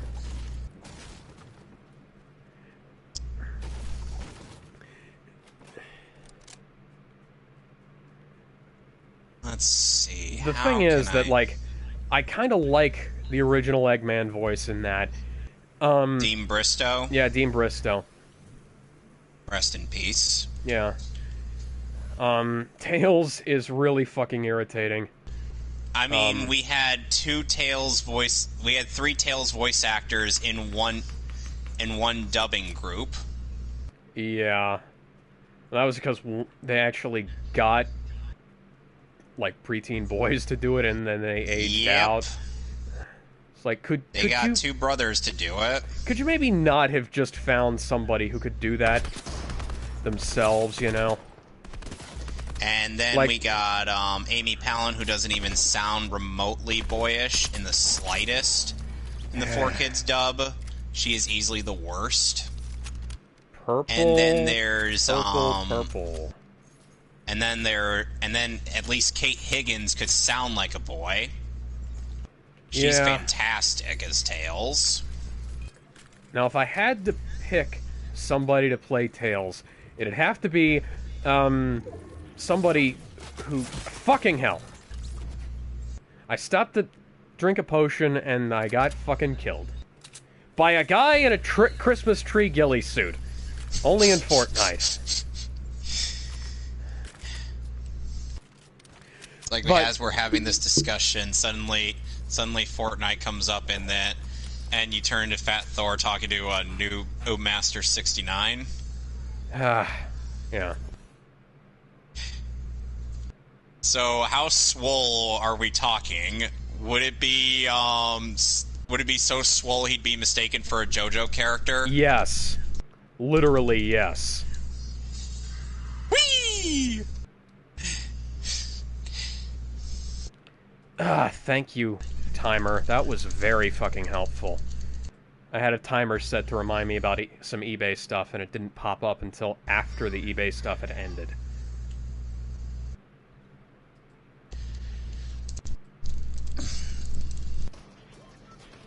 And then we got Colleen O'Shaughnessy, or Shaughnessy, or Villiard, who ended up reprising her role as Tails in a post-credits scene of the Sonic movie. Yeah, I just watched. That's going to be replaced by Tom Holland or somebody in the movie version. I don't know. I don't think Tom Holland would end up playing the role of Tails just due to the fact that he doesn't sound like young enough to play the role. Tails is supposed to be like an 8-year-old fox. Yeah, as far as I'm concerned, Tom he Holland sounds probably... like he's about 10, so he can have that role. That'd be perfect casting. The only time Tom Holland's ever been cast as perfectly in anything. He at least likes what he does. You can like what you do and still have it be shit.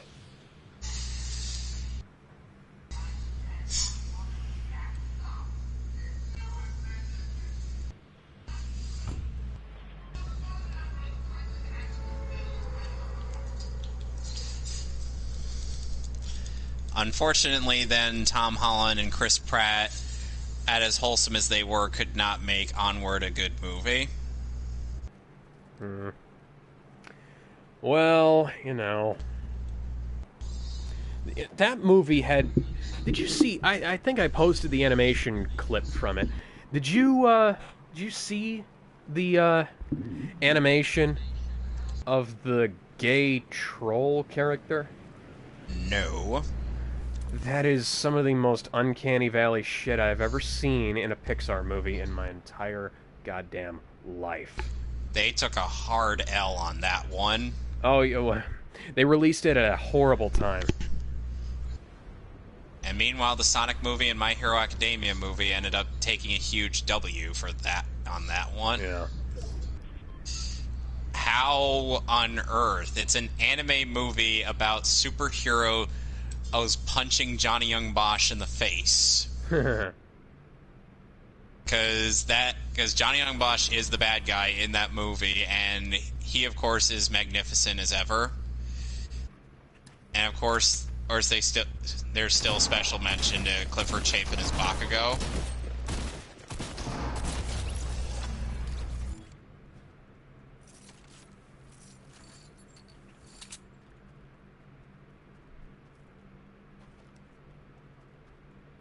And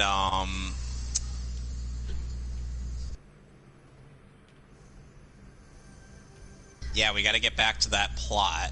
You know, that pesky plot that stops us from having fun?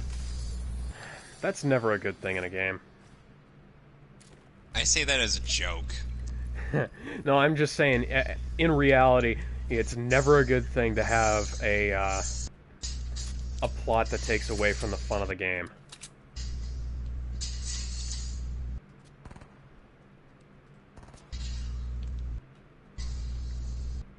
Someone is shooting at me.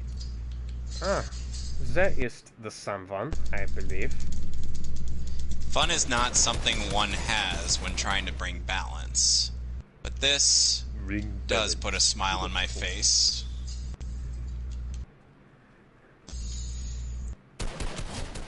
You know, after a while I've been trying to work on my voice for, Keisuke.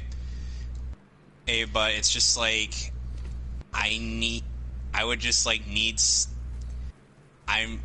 just thinking of things to work with for the character, like actual bits, and I even ended up doing a brief bit of what I would imagine Toji would sound like. He'd sound like this. It's because he's kind of a jerk. I don't know. That sounds a bit like a certain solid snake.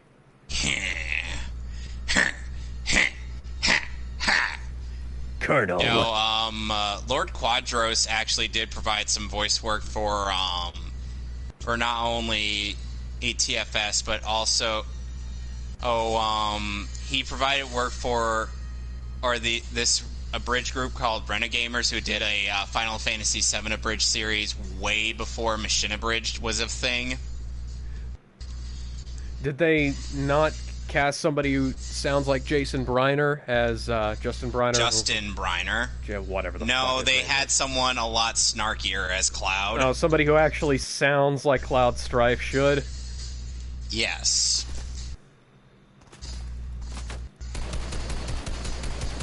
You know, the sad thing is, Briner would sound more accurate for, like, early Cloud, you know, when he was more enthusiastic. Yeah. Because I don't really fault him for a lot of things, aside from, you know, that thing we would harp on. That thing that we harp... That thing... Where he played adult Gohan for 1 minute and then Team 4 Star canceled it. No, the fact that he ended up making a weird statement about the whole situation and him just claiming to side with the victims. That was not a fun day for me. Go fuck yourself, Justin, whatever the fuck your name is. Go fuck yourself, Justin. Go fuck yourself, Justin. You're a terrible person. And I mean that wholeheartedly. I do not mean that disingenuously. Siding with the quote-unquote victims is well, it's just I don't fault not a good him thing. I don't fault him for wanting to emphasize with, like, rape victims, but I do fault him for who he's siding with. Well, the thing is, this nation was founded upon certain ideals, certain concepts that are... There's a rumor that he was forced to leave a con because Vic was there. As Holy in shit. someone may have forced him to do it. Because remember, they probably would want to keep a tight leash on him due to the fact that he plays one of their biggest money makers. Yeah. But seriously, no. Oh, I don't... Never, ever, under any circumstance, side with somebody who's trying to cancel somebody else. It's like, okay, there's a line that has to be drawn this far, no farther, where you say, okay, I'll sympathize with you. I will... He hasn't really said anything else on the matter. He's just kind of, said that and that's it. I'm just speaking generally. I know. Speaking generally, there's a line that has to be drawn. Because, you know, if someone comes and says, oh, he... And no, Clifford Chapin has not said anything in case you were going to ask me that. I wasn't, but thanks. He's luckily been able to stay out of this somehow, despite him also playing one of the biggest moneymakers Funimation has. Oh. Anyways. Did a bunch of the henchmen just yeet themselves out of existence? Maybe.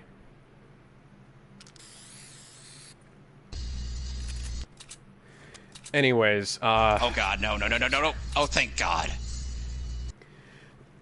You can have empathy, you can have sympathy for them, all that. As soon as they start trying to take some kind of action, and that's when you say, hey, well, what kind of evidence do you have? Yep. It doesn't matter who it is. Never. No, it doesn't matter who it is. It just... You can't go around trying to shut people down over stuff like this. And hell, you know, this stuff's been dogging Vic for over a decade now, and you know, and never. Apparently, the first I heard of it was when he was after he was cast as Rohan. Yeah.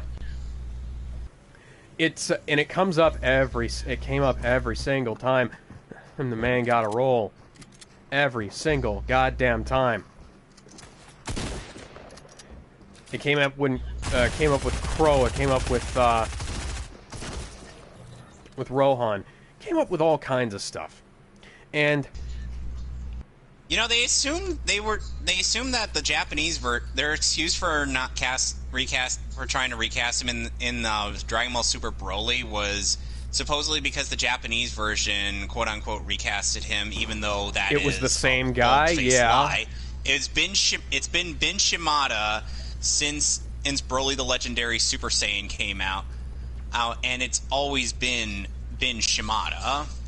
It's never been any other Seiyu. So that is a bald-faced lie.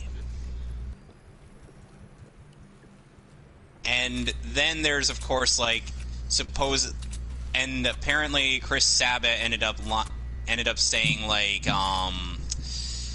something along the lines of, like, saying, like, oh, Vic's, so, Broly, he's, like, a voice that Vic doesn't really like doing, but he's still very enthusiastic about it, and as though it were such a strange concept to be enthusiastic about doing the voice of a character, doing a character voice that you don't like doing. You can love the character, you just don't, but you can also not like doing the voice. And Broly was also, oh yeah, what's that? Massively different in the movie. Yes, he was a massively different character. He was a wholesome cinnamon roll. He wasn't always speaking like this. Kakarot! I remember in a I remember at a con interview that Vic had with a group of people. Oh, he was saying like back then when they used to call him for like a new video game that came out with Broly in it, it'd just be like, hi Vic, this is Andrew. Hi Andrew. Vic, I'm sorry, he's back. And he's oftentimes asked, can't they just recycle voice clips for the character so he doesn't have to do new ones, because he'll still be enthusiastic, but he'll not like doing the voice. Yeah. Honestly, I'm kind of surprised that he was cast as Broly in the first place, because if I was the casting director on the Legendary Super Saiyan, Mike McFarlane was the casting director. Yeah, if I was casting director on that, I'd choose somebody like me who has a deep voice, who can naturally pull off a deep, growly voice without hurting themselves.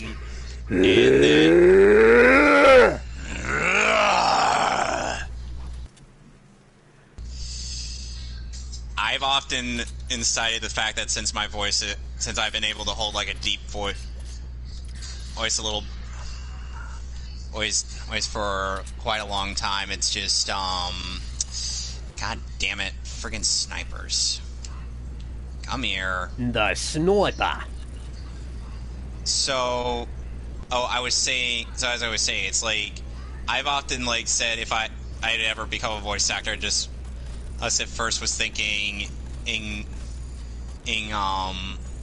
I'm like saying, oh, I could offer just to do like the scraping bits and whatnot, because that's part of.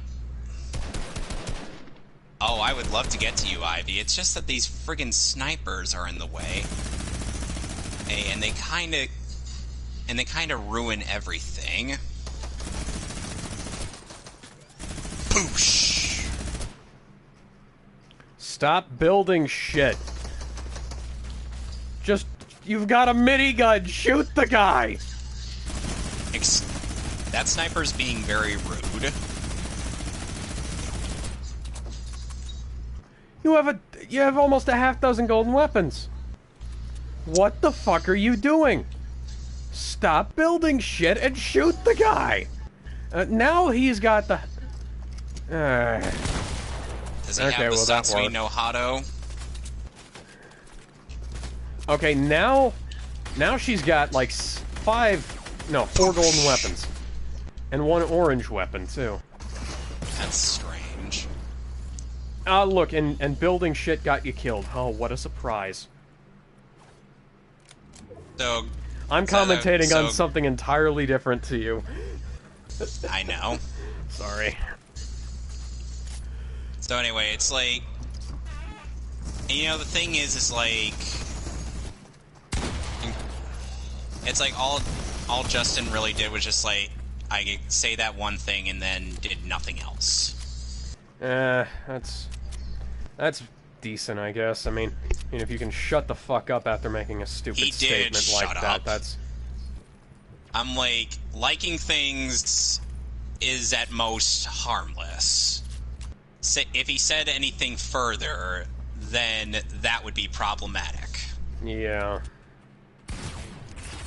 Luckily, he hasn't, and that's a good thing. He's mostly just been, gushing about the anime that he's been in, which is nice and all, because unlike most of the voice actors, he gives off the impression that he may actually like his fans. I can't imagine not liking the people who actually pay you, you know? Yeah, but then we also have the fact that,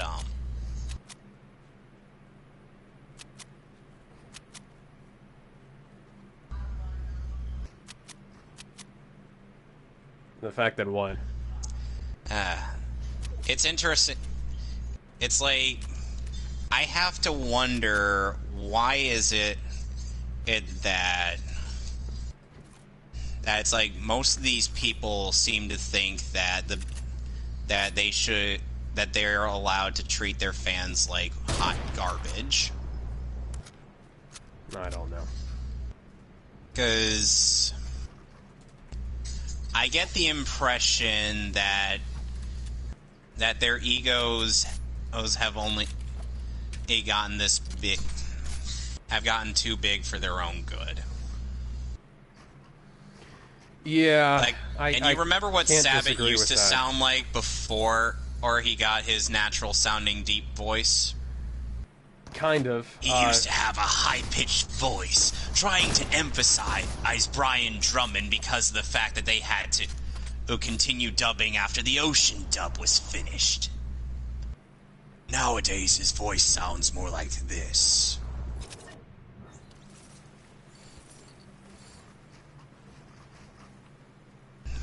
That's pretty much what it was like, because the dubbing actors had to come off the heels of the Ocean dub. Yeah, okay. I thought you were talking about like his speaking voice. No. Well, I'm sure his speaking voice used to sound like that. Vic even commented that said to him that he used to sound like Vic, but nowadays he sounds like, that deep voice. Yeah, nice that. He kind of sounds kind of down here.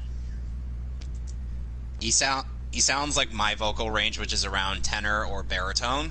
Yeah. And the thing is that as a kid, I've kind of wanted to imitate voices like a Vegeta and whatnot, just because, why wouldn't you? Yeah. It was fun back in the day, and so my voice ended up getting a little too deep after a while, and I'm like, oh god, I can't even sound young anymore. Even at 15, I sounded deep. Yeah. That's the worst part. I did. I spent years and years doing this impression. Luckily, there are no armed guards in this segment. So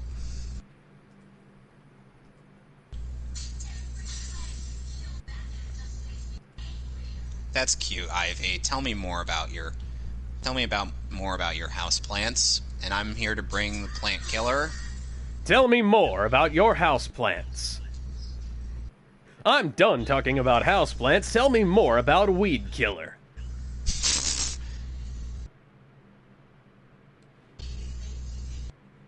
Ivy, you sound like you're trying to seduce me.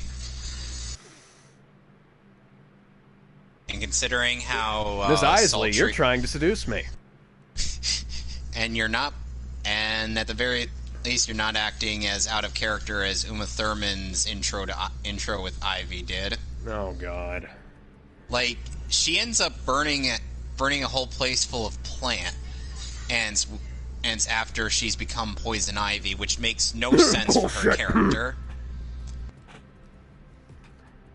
And then there's Bane, who has no character at all in that movie, and it's just like, check me out!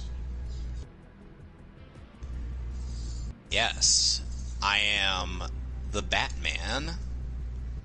Did you know that in the Batman animated series, Pamela used to be a bestie of Barbara? Huh. That's kind of racist. How is it racist? Implying that all gingers have to stick together. Oh, right. Isley ended up using... I punched him right in the crotch! And Isley ended up using a character voiced by Jim Cummings to go take out some places to send like an to send like a message. It has like an implied threat and whatnot, but then she ended up getting hit with some chemicals after Batman defeated him, and then she turned into Poison Ivy.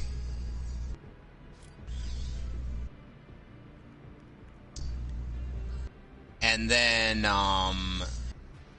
Ivy, and then the second part had Batgirl's official introduction, and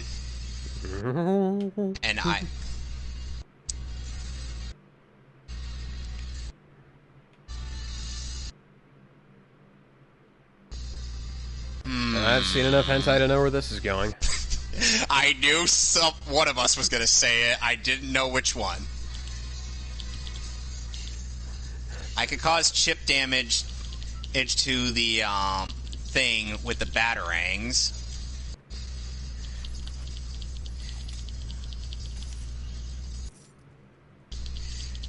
By the way, if you get hit by those vines...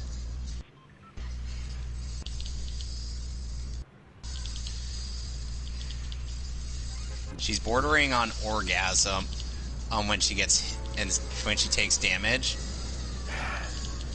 Joanna Dark is like that too.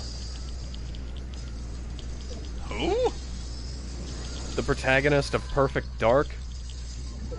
I have never heard of that. It's only one of the greatest, most famous first-person shooters of all time, made by Rareware. Spiritual successor to fucking GoldenEye. You mean the same people who made Battletoads, the game that actively tries to screw you over? Because seriously, Battletoads, I love that game, but I hate it.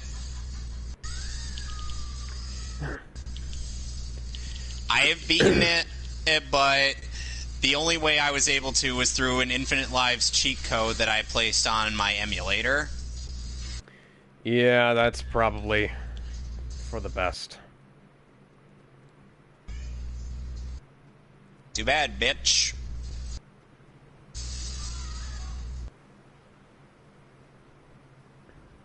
By the way, this is the only boss fight with actual variation in this game. Oh, neat. But no, Joanna Dark, her,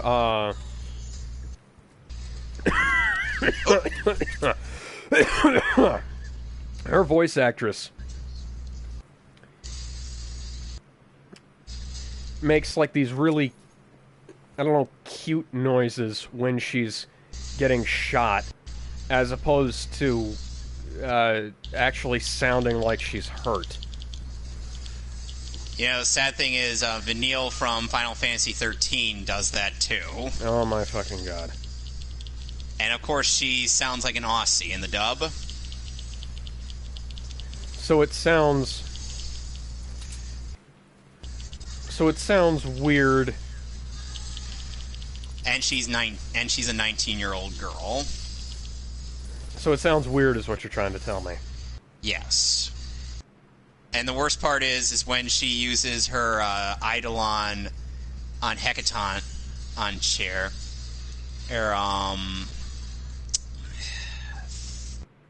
And she uses her most powerful attack with it. She looks like she's about to orgasm. Have you ever seen the Mission End phase in the Prince of Persia remake? No. I have heard. I've never played Prince of Persia. Look up the zero punctuation review of that game. I may.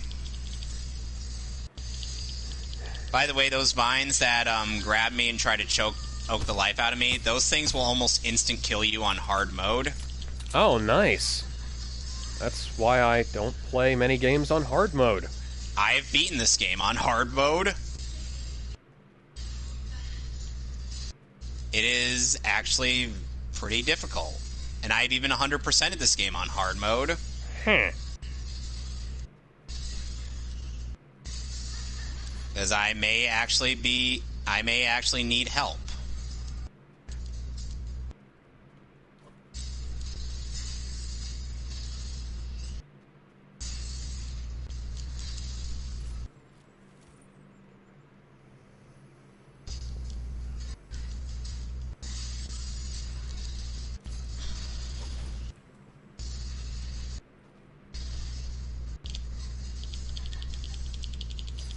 And now we're back to throwing more batarangs at her.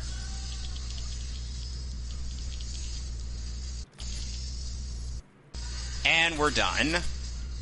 Huh.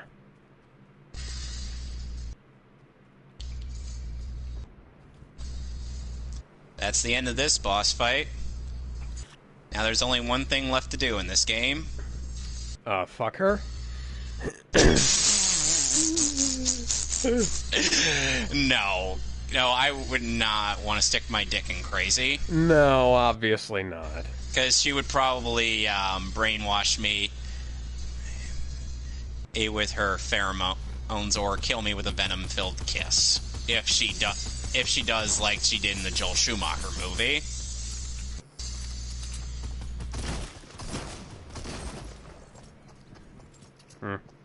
That's what I get for getting so close to enemy lines.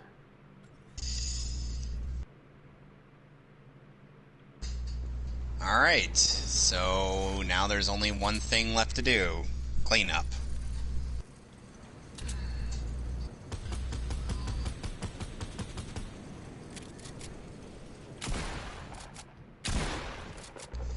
Alright, we're done getting upgrades, so that means all we need to do is just, you know, do what I had suggested and just... Okay, this is bullshit, game. Get The fucking off supply drop dropped on the edge of a fucking mountain.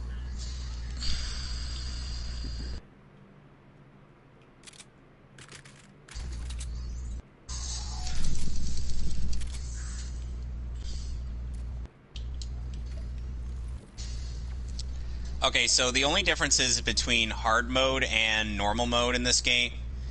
Hold on, interview tape. Is that the enemies do a bit more damage and there's no counter prompt. As in, you have to actually manually counter the enemy is when they're about to punch you.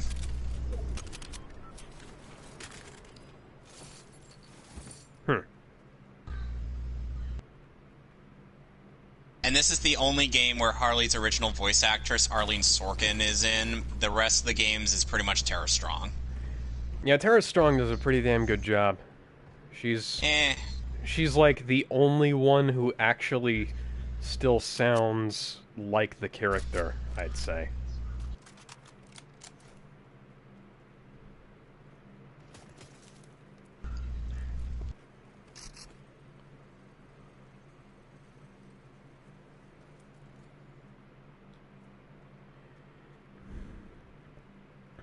not about the money. It could it's always about be sending a message. Everything burns. It could always be worse. Remember that. Yep. Oh, don't worry. And, it could be what's her name from the.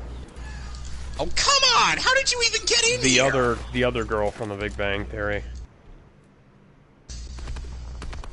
Oh, so you can't damage them while they're in the air.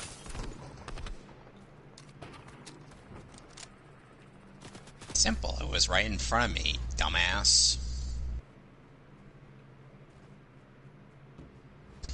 Seriously, Riddler late game acts like you're just, you know, not supposed to be able to do all these things, and I'm like, do you not know who I am? I'm the goddamn Batman. Oh god, that comic was horrendous. It was. You will find no disagreements with me. It's like, you make Batman do one of the most out-of-character things and kidnap Dick Grayson. What are you, dense? Are you retarded or something? I'm the goddamn Batman.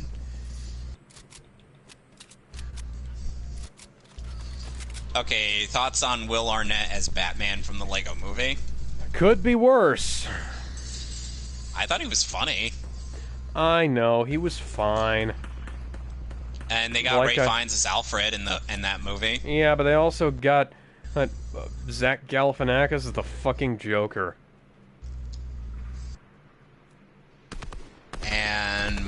And they also had Michael Pena as Robin. That... What? Oh, and Michael Cera. I was gonna say, because like I don't remember. I don't remember him sounding like. I was thinking the wrong person. I was thinking the wrong person. That's what it was. My bad.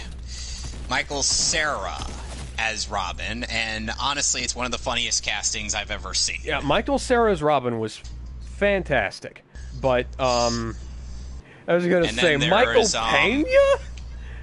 I mean, not that it wouldn't necessarily be good. That's just really weird casting. Let's just say when it's late at night. Let's just say when it's late at night and I'm not thinking too straight.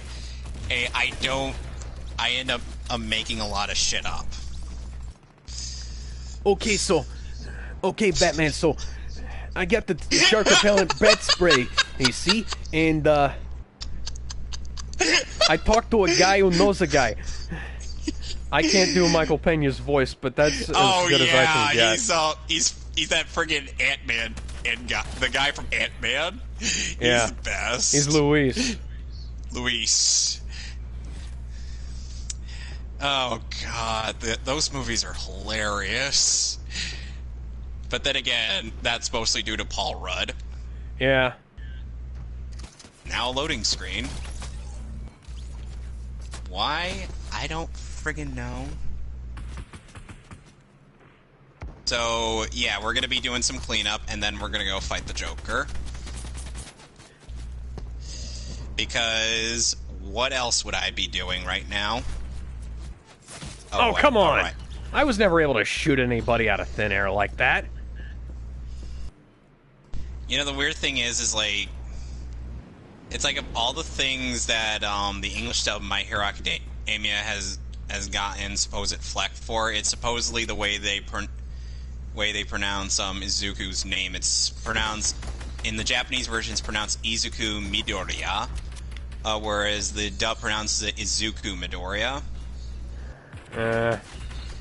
It's mostly due to the accent and on the wrong syllables. Yeah, I know. I know quite a bit of Japanese.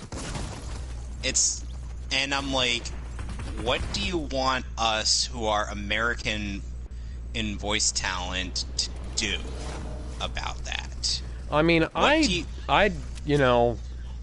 have it be correct, personally, but that wouldn't really flow all that well when, trying to talk normal. Izuku. It's not that hard. Okay, there you go. Okay, I'm sure Yuri Lowenthal could probably pull that off. off, but... Fuck you, fuck you, fuck you and your...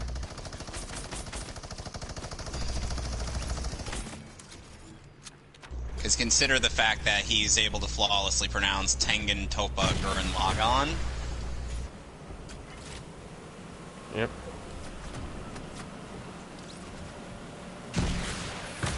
Like, Yuri's pronunciation on Japanese words is just like... This man knows. And he's also fluent in Japanese. So that helps. Yep. Not really, Riddler, because they're literally written down on a map for me. That's kind of how I'm able to 100% this game so easily, because Riddler keeps giving his stuff away for free. What was that the Joker once said? If you're good at something, never do it for free. Maybe you should take a bit of a... maybe you should take some of my advice there, Edward. You know, some people... There was once a time where people were speculating that Johnny Depp was going to play Enigma. And now he's gonna play Joker, isn't he? That's interesting.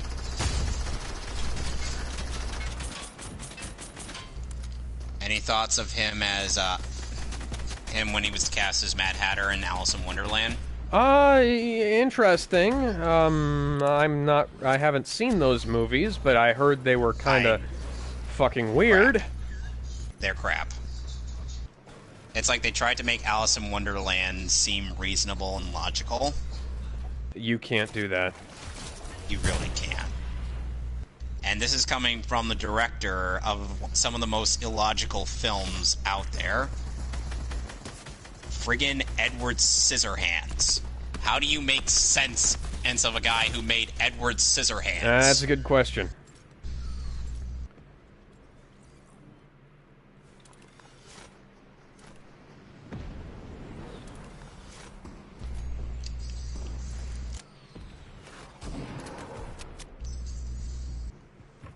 And you know, it's like... At first, I didn't really know, and I didn't really know Zeno Robinson as much until I looked up his BTBA profile, and then I find out he was in like a bunch of stuff, including some Ben 10 stuff. Oh, that's neat. Before he got into anime. And then I find out he's voicing... And then I end up finding out he's voicing Hawks, who is a character that hasn't been in the anime yet, because his episode hasn't been animated yet. And, then he ends up making his official animated debut in the movie. Huh.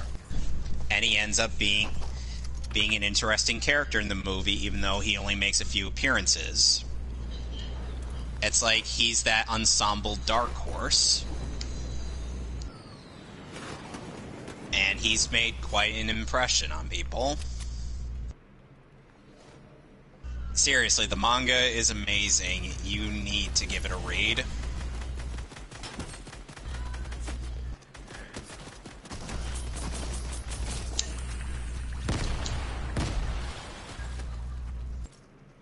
Did I just get taken out by a banana in pajamas? Out of context, it sounds like... Out of context, it just sounds like some weird stuff's going on. A lot of weird stuff's going on your end, and then you just say Fortnite, and then everybody's just like, okay, we understand. Yeah.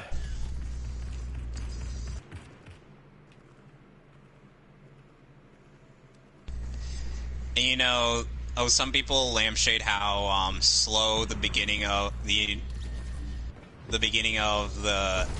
anime adaptation of My Hero Academia is, and I'm just like, well, you know, it's an adaptation. Screw you, banana. And so obviously it's going to be a little longer than the original source material, where you can just like even skim through reading it. Oh yeah, I can read like an entire volume of manga in the space it takes me to... Actually, like 10 minutes, I'd say. Okay, so less than the space it would take to read, to watch the show. which is part of the reason why I don't like anime all that much. I like to read the manga because it's faster. There was a manga adaptation of Mobile Fighter G Gundam, but it was not received all that well. Because it ended up being blatantly obvious that the guy writing the manga was shilling the hell out of one character just because he liked her better than another character, better than the character that ends up being Domon's main love interest. Oh, that's fantastic when you get the two guys who are working on the show to be, at war with each other. That always turns out great. No, it does not. And I still find it weird that one of my friends has played Mega Man X1 and somehow missed S2 through 6. Huh. And only skipped and then played X7. How do you miss 5 whole games? That's and then play the crappy 2D 3D sequel. I don't have answers for this. Hold on, my dog's barking.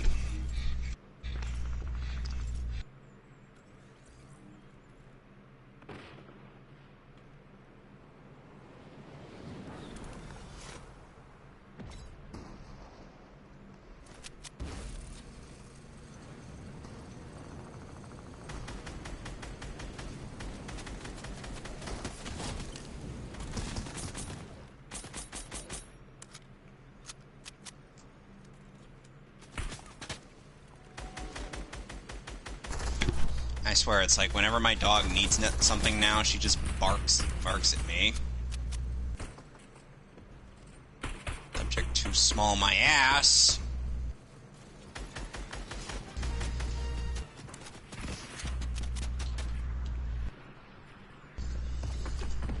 Anyway. You still there? Yeah, I'm still here. Just wanted to make sure.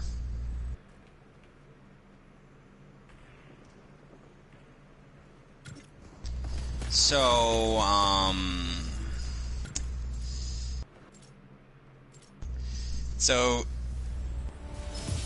So it's like, if you go to the TV tropes page for My Hero Academia, and you look up their funny sub-page, you end up seeing in the moment where Izuku ends up getting punched in the crotch by a little kid. I'm like, oh, hey, Mario. Oh, hey, Mario. And suddenly Izuku is turned into an instant soprano.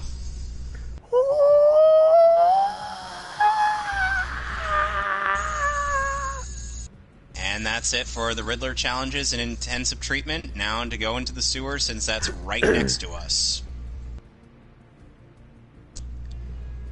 I find it interesting that PC mentioned saying that he would lean more for Bryce to be Twilight Princess Link as opposed to Johnny Young Bosch, and he'd say Bosch would do decent as the hero Shade, which I'm trying to think. If you don't know who that is, basically he's supposed to be the shade of Ocarina of Time Majora's Mask Link, who felt that he didn't do. That is the stupidest thing I've ever heard of, because it doesn't make any sense if Link in Twilight Princess isn't Ocarina of Time Link. No, he isn't. No, I'm just saying it doesn't make any sense, because it's like exactly the same everything that's going on, It's not been that long, and it kind of breaks the rules of how all that's supposed to work. The thing is that Link has been reincarnated several times throughout the timeline.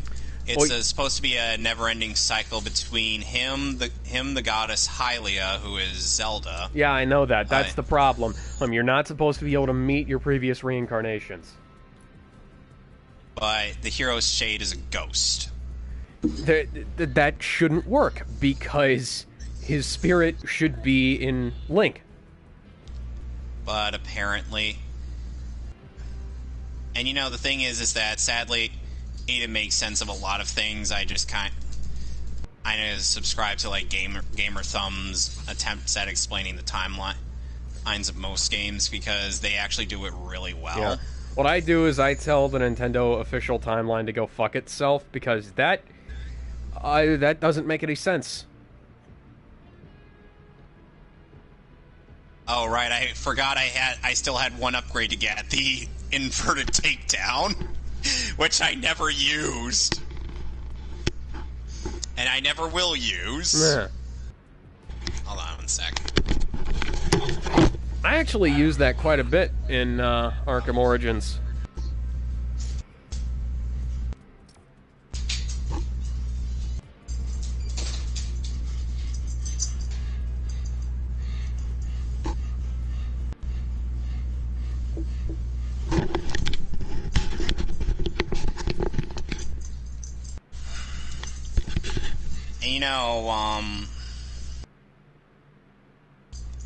One thing that I end up kind of harping on the Japanese version of Hiroaka for is, like, every time Izuku ends up chastising himself, for some reason he refers to himself in the third person when inner monologuing. That's kind of weird. Yeah, I'm like, I want to try to like you, subs, because I'm not a big fan of a lot of the people working on the dub, but no, just no.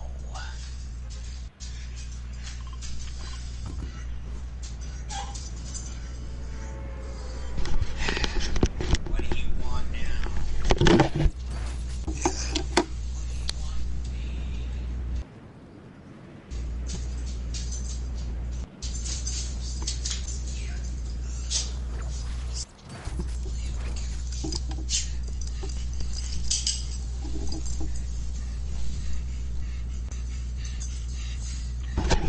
I hear a dog. The funny thing is that the Hyrule Historia that I end up owning is, well, kind of outdated. Yeah, because it doesn't have,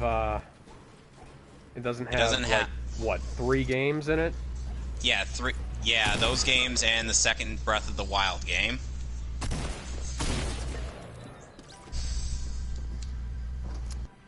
And we're not even sure what point in the timeline is Breath of the Wild supposed to take place. Is it supposed to take place when Link got his ass kicked? Is it supposed to take place when Link defeated Ganon in the adult Link timeline when he got yeeted out of existence? Yeah, that doesn't make any sense either, because the future timeline should have been erased. What if it works on multiverse theory? If it works on multiverse theory, maybe. But the thing... What the fuck? That's kind of what I assumed based on the information of the timeline. Yeah. The thing is, there also doesn't make any sense, because the timeline split that happens there is bullshit. Because they actually can't succeed without Link. If Link dies, everyone's fucked. Well, they ended up sealing up Ganondorf in the evil realm after in the time when Link gets killed. Oh yeah, but there's no way for that to happen in the game either. Apparently, according to the game, it's like Zelda. According to the game, Zelda's still kind of there to just attempt it. Yeah, but if Link dies, then all the other shit just goes to shit. which is kind of what happens in that timeline. It really does go to shit. Yeah, but not. We're talking like not even. What the fuck are you doing, Fortnite? Dogs and cats living together, mass hysteria. Yeah, I'm just gonna stop. I'm gonna leave. This isn't working. Anyways, the point is that they can't even pull off that ritual to send Ganon to the evil realm if that's what happens. Well, I'm thinking it would probably happen during the final battle. Well, like after Link got all the sages together and whatnot, and he went to go fight them. Okay, well maybe, but the problem with that is that there are elements of the game that prevents that from happening. Namely, the fact that you have to beat Ganon and free Zelda. Maybe he died when Ganon turned into a pig, because Ganon does ends up remaining a pig in Link to the Past.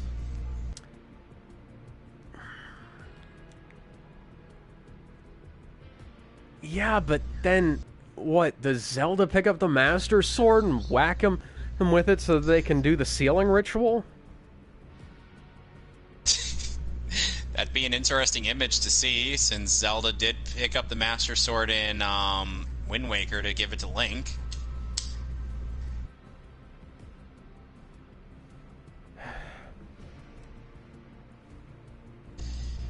That's the problem with trying to put a timeline together like this, because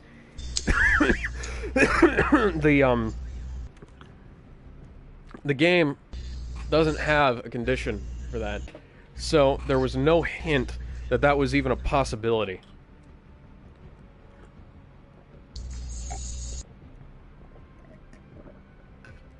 And we're done with the caves. So next up is probably the medical center, then the cell block.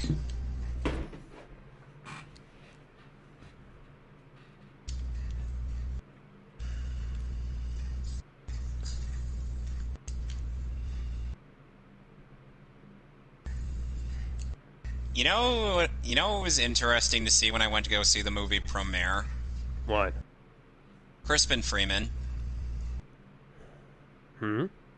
You know, that guy who's only been in, like, Studiopolis dubs nowadays? Oh, yeah.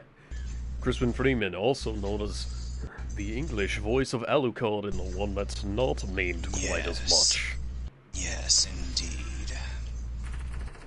The one voice that has garnered him the most attention.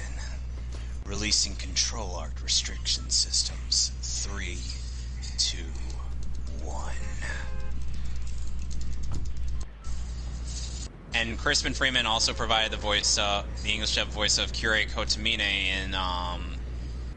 in the dub of Fate Zero and the UFO Table adaptations of Stay Night, Unlimited Blade Works, and Heaven's Feel. Interesting. Which they had Joji Nakata, the Japanese voice of Alucard, in as the same character. Oh, come on.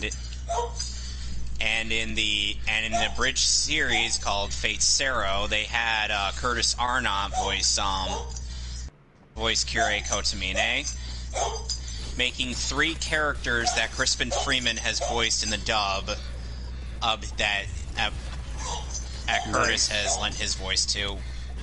What do you want? She's been outside like 3 times already. Hold on.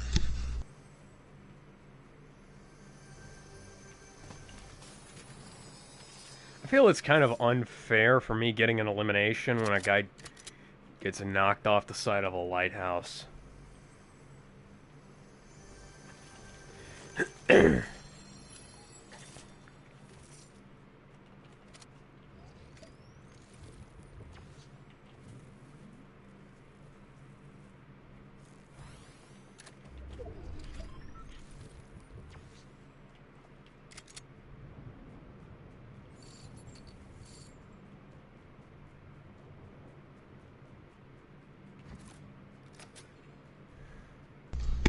Sorry about that.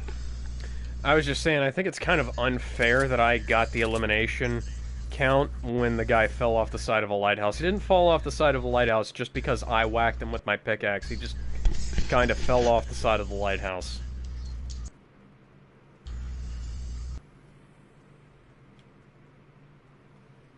So,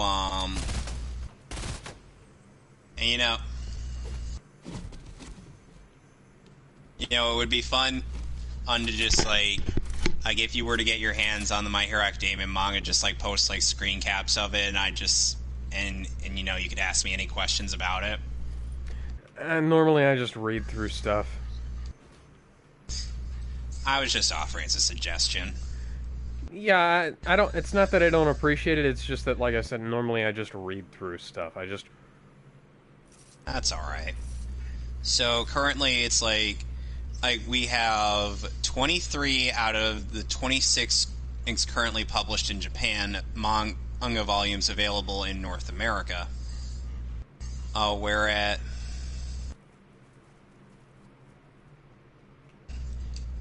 and currently all of the chapters of the manga have been translated on like Viz's website, where you could read manga and whatnot. Okay, I'll have to check that out. Though here's the thing, you'd have to have like a subscription to their manga reading services in order to get like the whole, in order to read like the whole series, because otherwise you're stuck reading the latest 3 chapters that have been released. I'll figure something out. And I wouldn't recommend pirating because the translation's kind of shit. Like I said, I'll figure something out. I'm sure you will. I don't doubt it. Fan subs aren't always bad, after all. And except for when they are, because then they really suck. Well, that's not exclusive to fan subs, unfortunately. I know. I remember. Crunchyroll, your subtitles really need work. Like... Anybody remember when Crunchyroll used to be a pirate website? I do. Pepperidge Farm remembers. I talk about this stuff like I'm an old man. I'm 22 years old. I'm 22 years old, and I talk about this stuff of like I'm an old man, like I remember all this stuff, like back in my day. I am a 26-year-old man, and the things that I reference would convince you that I may or may not be a boomer. Oh, just you wait. I am 90% certain I can out-boomer you if I need to. Oh, I wouldn't doubt that. I grew up on TV of the 70s, 80s, and 90s. Same. And those were all reruns. Hell, I grew up on stuff from the 50s and 60s, too. The wonders of DVDs. Meet the Flintstones. And the fact that Cartoon Network keeps rerunning the same stuff. Yeah. They can't stop rerunning Teen Titans Go, can they? There must be some kind of contract with Warner. It's become their favorite show, apparently. You mean, like, back in the day, remember when Naruto used to be Cartoon Network's favorite show of all time? Man, I almost wish we could go back to those days. Because, as lame as that show could get, it was better than TTG. What was that? I had some faith in TTG because, I wanted to enjoy things and not have to constantly hear my little sister rub it in my face that she was right. There was And then of course they had to make a huge middle finger to the fans of Thundercat. That's with that whole crossover episode with Teen Titans Go and Thundercats Roar. Thundercats! No! Oh! I remember watching... You interrupted my joke. Sorry. Thundercats, no! Sword of Omens. Oh my god, I never picked up a single interview tape of Riddler in this place. Oh my god.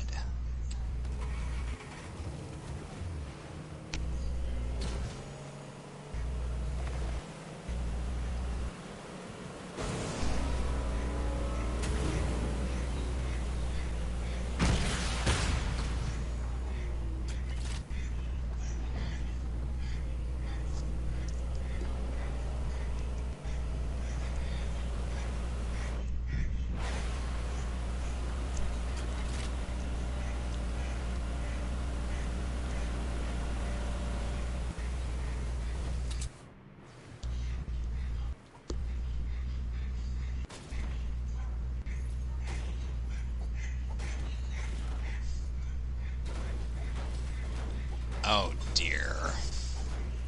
That was a crossing the line twice if I ever saw one. Riddler makes a cruel joke about, cruel riddle about like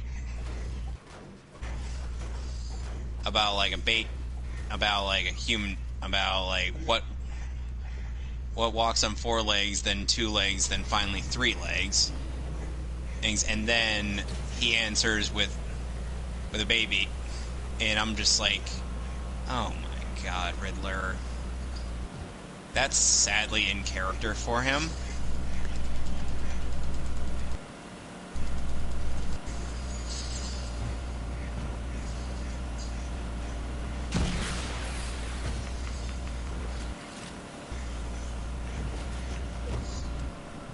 You fool of a took.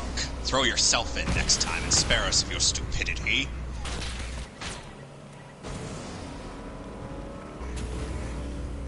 Did you ever see the animated version of Lord of the Rings? I have not, no.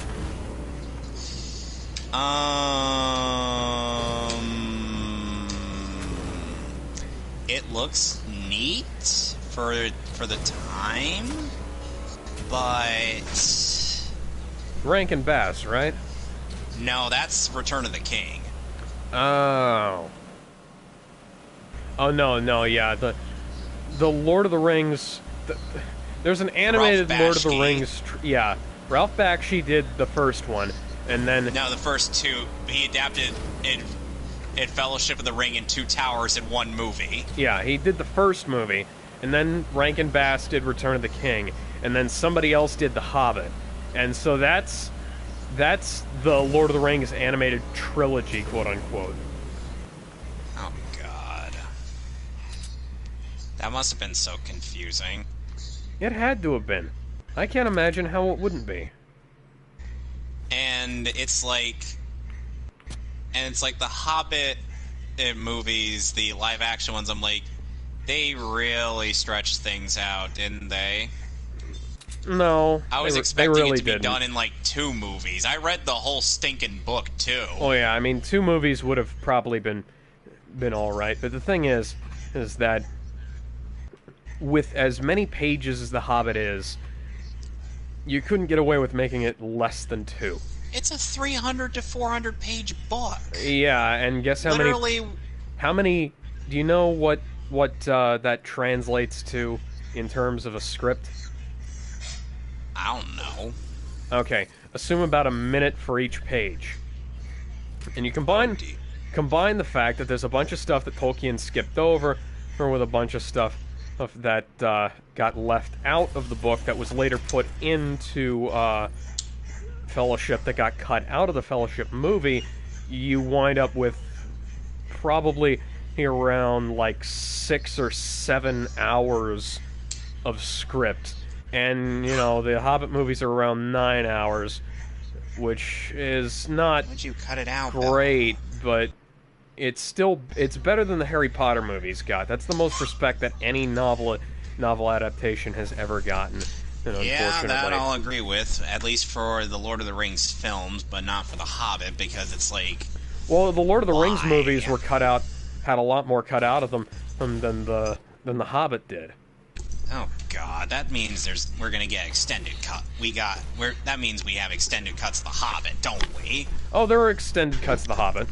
They are, but they only add like about 10 minutes, probably total. I think between all. It's not that I have a huge It's not that it's a really big deal, but I would rather not have to sit through three to 4 hour movies just to get the full story of a 300 to 400 page book. It's far better than having a like 700 to 1,000 page book being compressed into two less than 2 hours. Everybody knows what I'm talking about. I know, we know.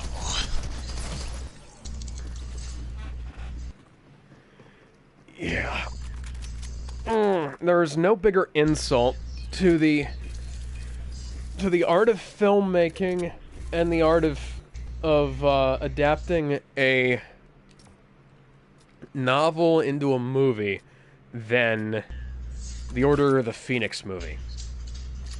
That was the longest Harry Potter film, if I'm remembering That was the correctly. shortest. Longest book, shortest movie. No, I said, yeah, that's what I meant. Longest this book. Hold on, my dog wants to go outside again.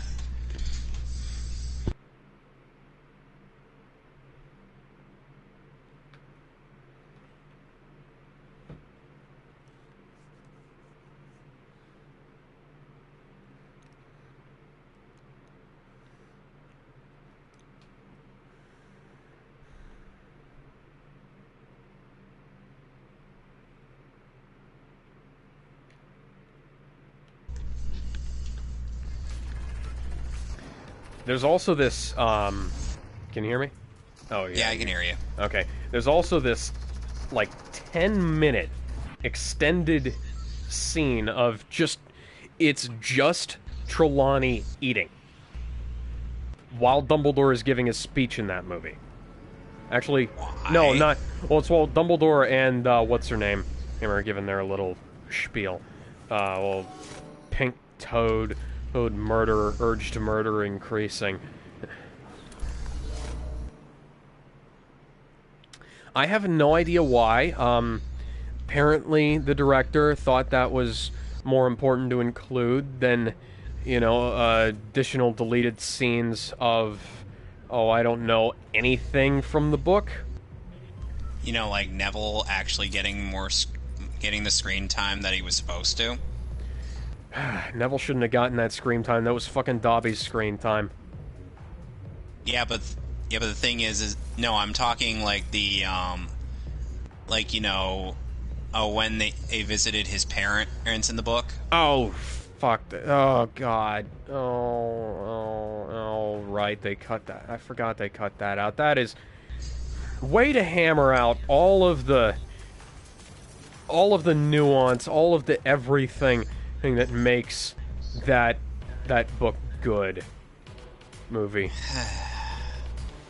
I enjoyed reading through those books in high school. Well, and it was interesting in that it's like I may not be a fan of Dobby as a character, but I did enjoy what we ended up getting. Yeah, and, he at least was a character in the books, as directly opposed to the movies, where he showed up once, and then showed up once more to die. Yes, let's just slowly throw a knife at Dobby as he disapparates. I don't know who made that decision, but they're a fucking idiot. I don't know if that was the director's decision. I don't know if that was Warner Brothers' decision. Somebody needs to lose their job over that. And then J.K. Rowling's ended up ruining her own mythology later on. J.K. Yeah. Who wants to be gay? You get to be gay. You get to be gay. And you get to be gay. And then there's that thing about wizards just pooping on the floor in a place that had functional plumbing back when it was founded. What the fuck, Rowling? Rowling, we did not need to know any of that. Who said we needed to know any of that? Well, not only do we not need to know it, it contradicts canon because there is there's plumbing that's as old as the school itself is.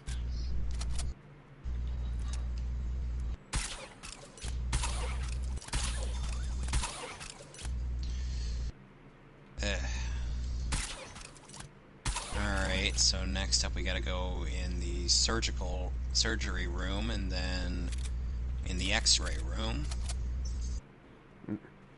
Not in the X-Men room? Oh wait, wrong universe.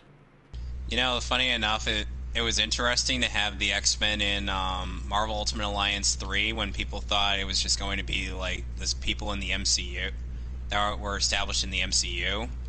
Yeah, that's nice. I still haven't played that game. You should. It's really good. I don't have a Switch. Sadly, it's only... Yeah, that's the problem. It's a Switch exclusive. Weird decision, but it still was a really good game. Fun multiplayer, but you could basically destroy the frame rate. Is it... What, by spawning a bunch of people on the screen at once? No, by by everybody just doing their special moves. Ah... It's hilarious. Hold on.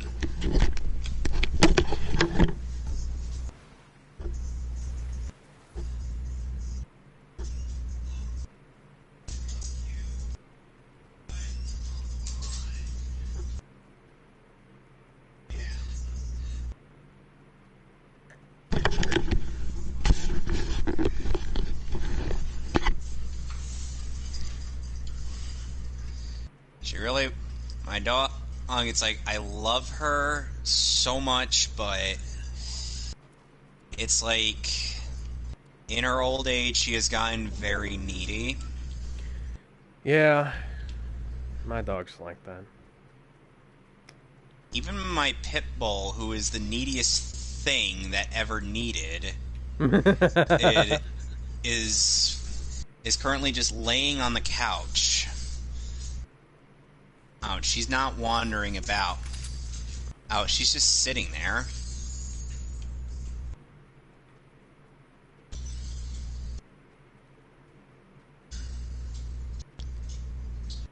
I ended up sending you a clip of the dub of the original Mobile Suit Gundam series where Brad Swiley voiced Amuro Ray.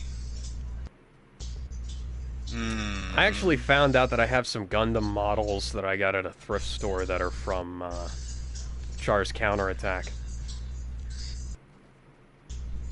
I have the green bird-looking one and the red one that's apparently Char's personal suit.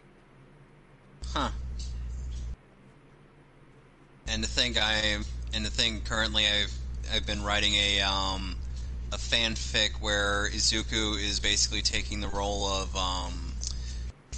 Domon from G Gundam, and mostly a cast as from My Hero Academia is playing the cast from G Gundam. I just had a thought. MHA meets Ava. The hell would that work? Would that be like, would that work like what I'm doing? Because like that, I don't think it would work exactly. I'm actually thinking on that. Because I know we're crossing a shonen series with a fucking horror series, but just because I did that doesn't mean all of them are like. All of them would be like that, Yeah.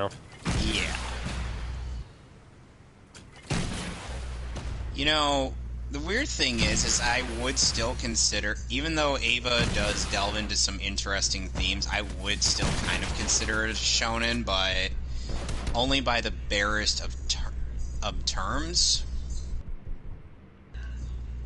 If you know what I mean. Yeah, I understand that. That's kind of why it's kind of easy to to turn it into a shonen series. Yep. And you know, there was one parody. There was one parody of Ava done by Giguk, where Gendo is a huge Nimrod. You can find the lead actor who played Gendo and Shinji in Neon Genesis Evangelion Alternative Saga. It's Godzilla! No, sir, it's not Godzilla. Sir, I am not your wife. Wait, were you in that? No, I'm not. I was not in that. I was...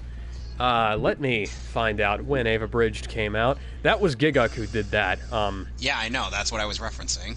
I know. That was Giguk who did that voice specifically. Giguk is interesting. And apparently Shinji ended up finding something interesting in Misato, in Misato's bathtub. I'm like, did he just find what I think he found? Let's see. So I would have been like, I think I was 15 when this came out. Oh goodness. Yeah. I'm gonna see if I can. So I'm find a anything millennial and you're a zoomer. Fuck no, I'm not. Not by the U.S. Census, I'm not. The U.S. Census counts millennials as people from let me see. From 1985 to 1995 or 1994. All right, thing. No, the Census Bureau uses 1982 to 2000. Well, according to that career thing, it was up till 1994. Yeah. Honestly, that was the first time that it was actually codified, so that's what I take. And I am solidly in millennial culture. Zoomer culture is fucking weird.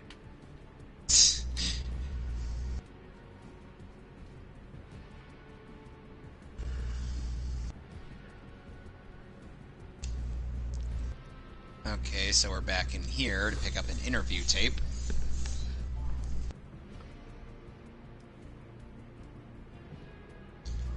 So essentially an obsession. Well, I'm gonna wrap up my stream. I've been going for 3 hours. I'm gonna probably do clean up and then wrap up the stream. That. Okay.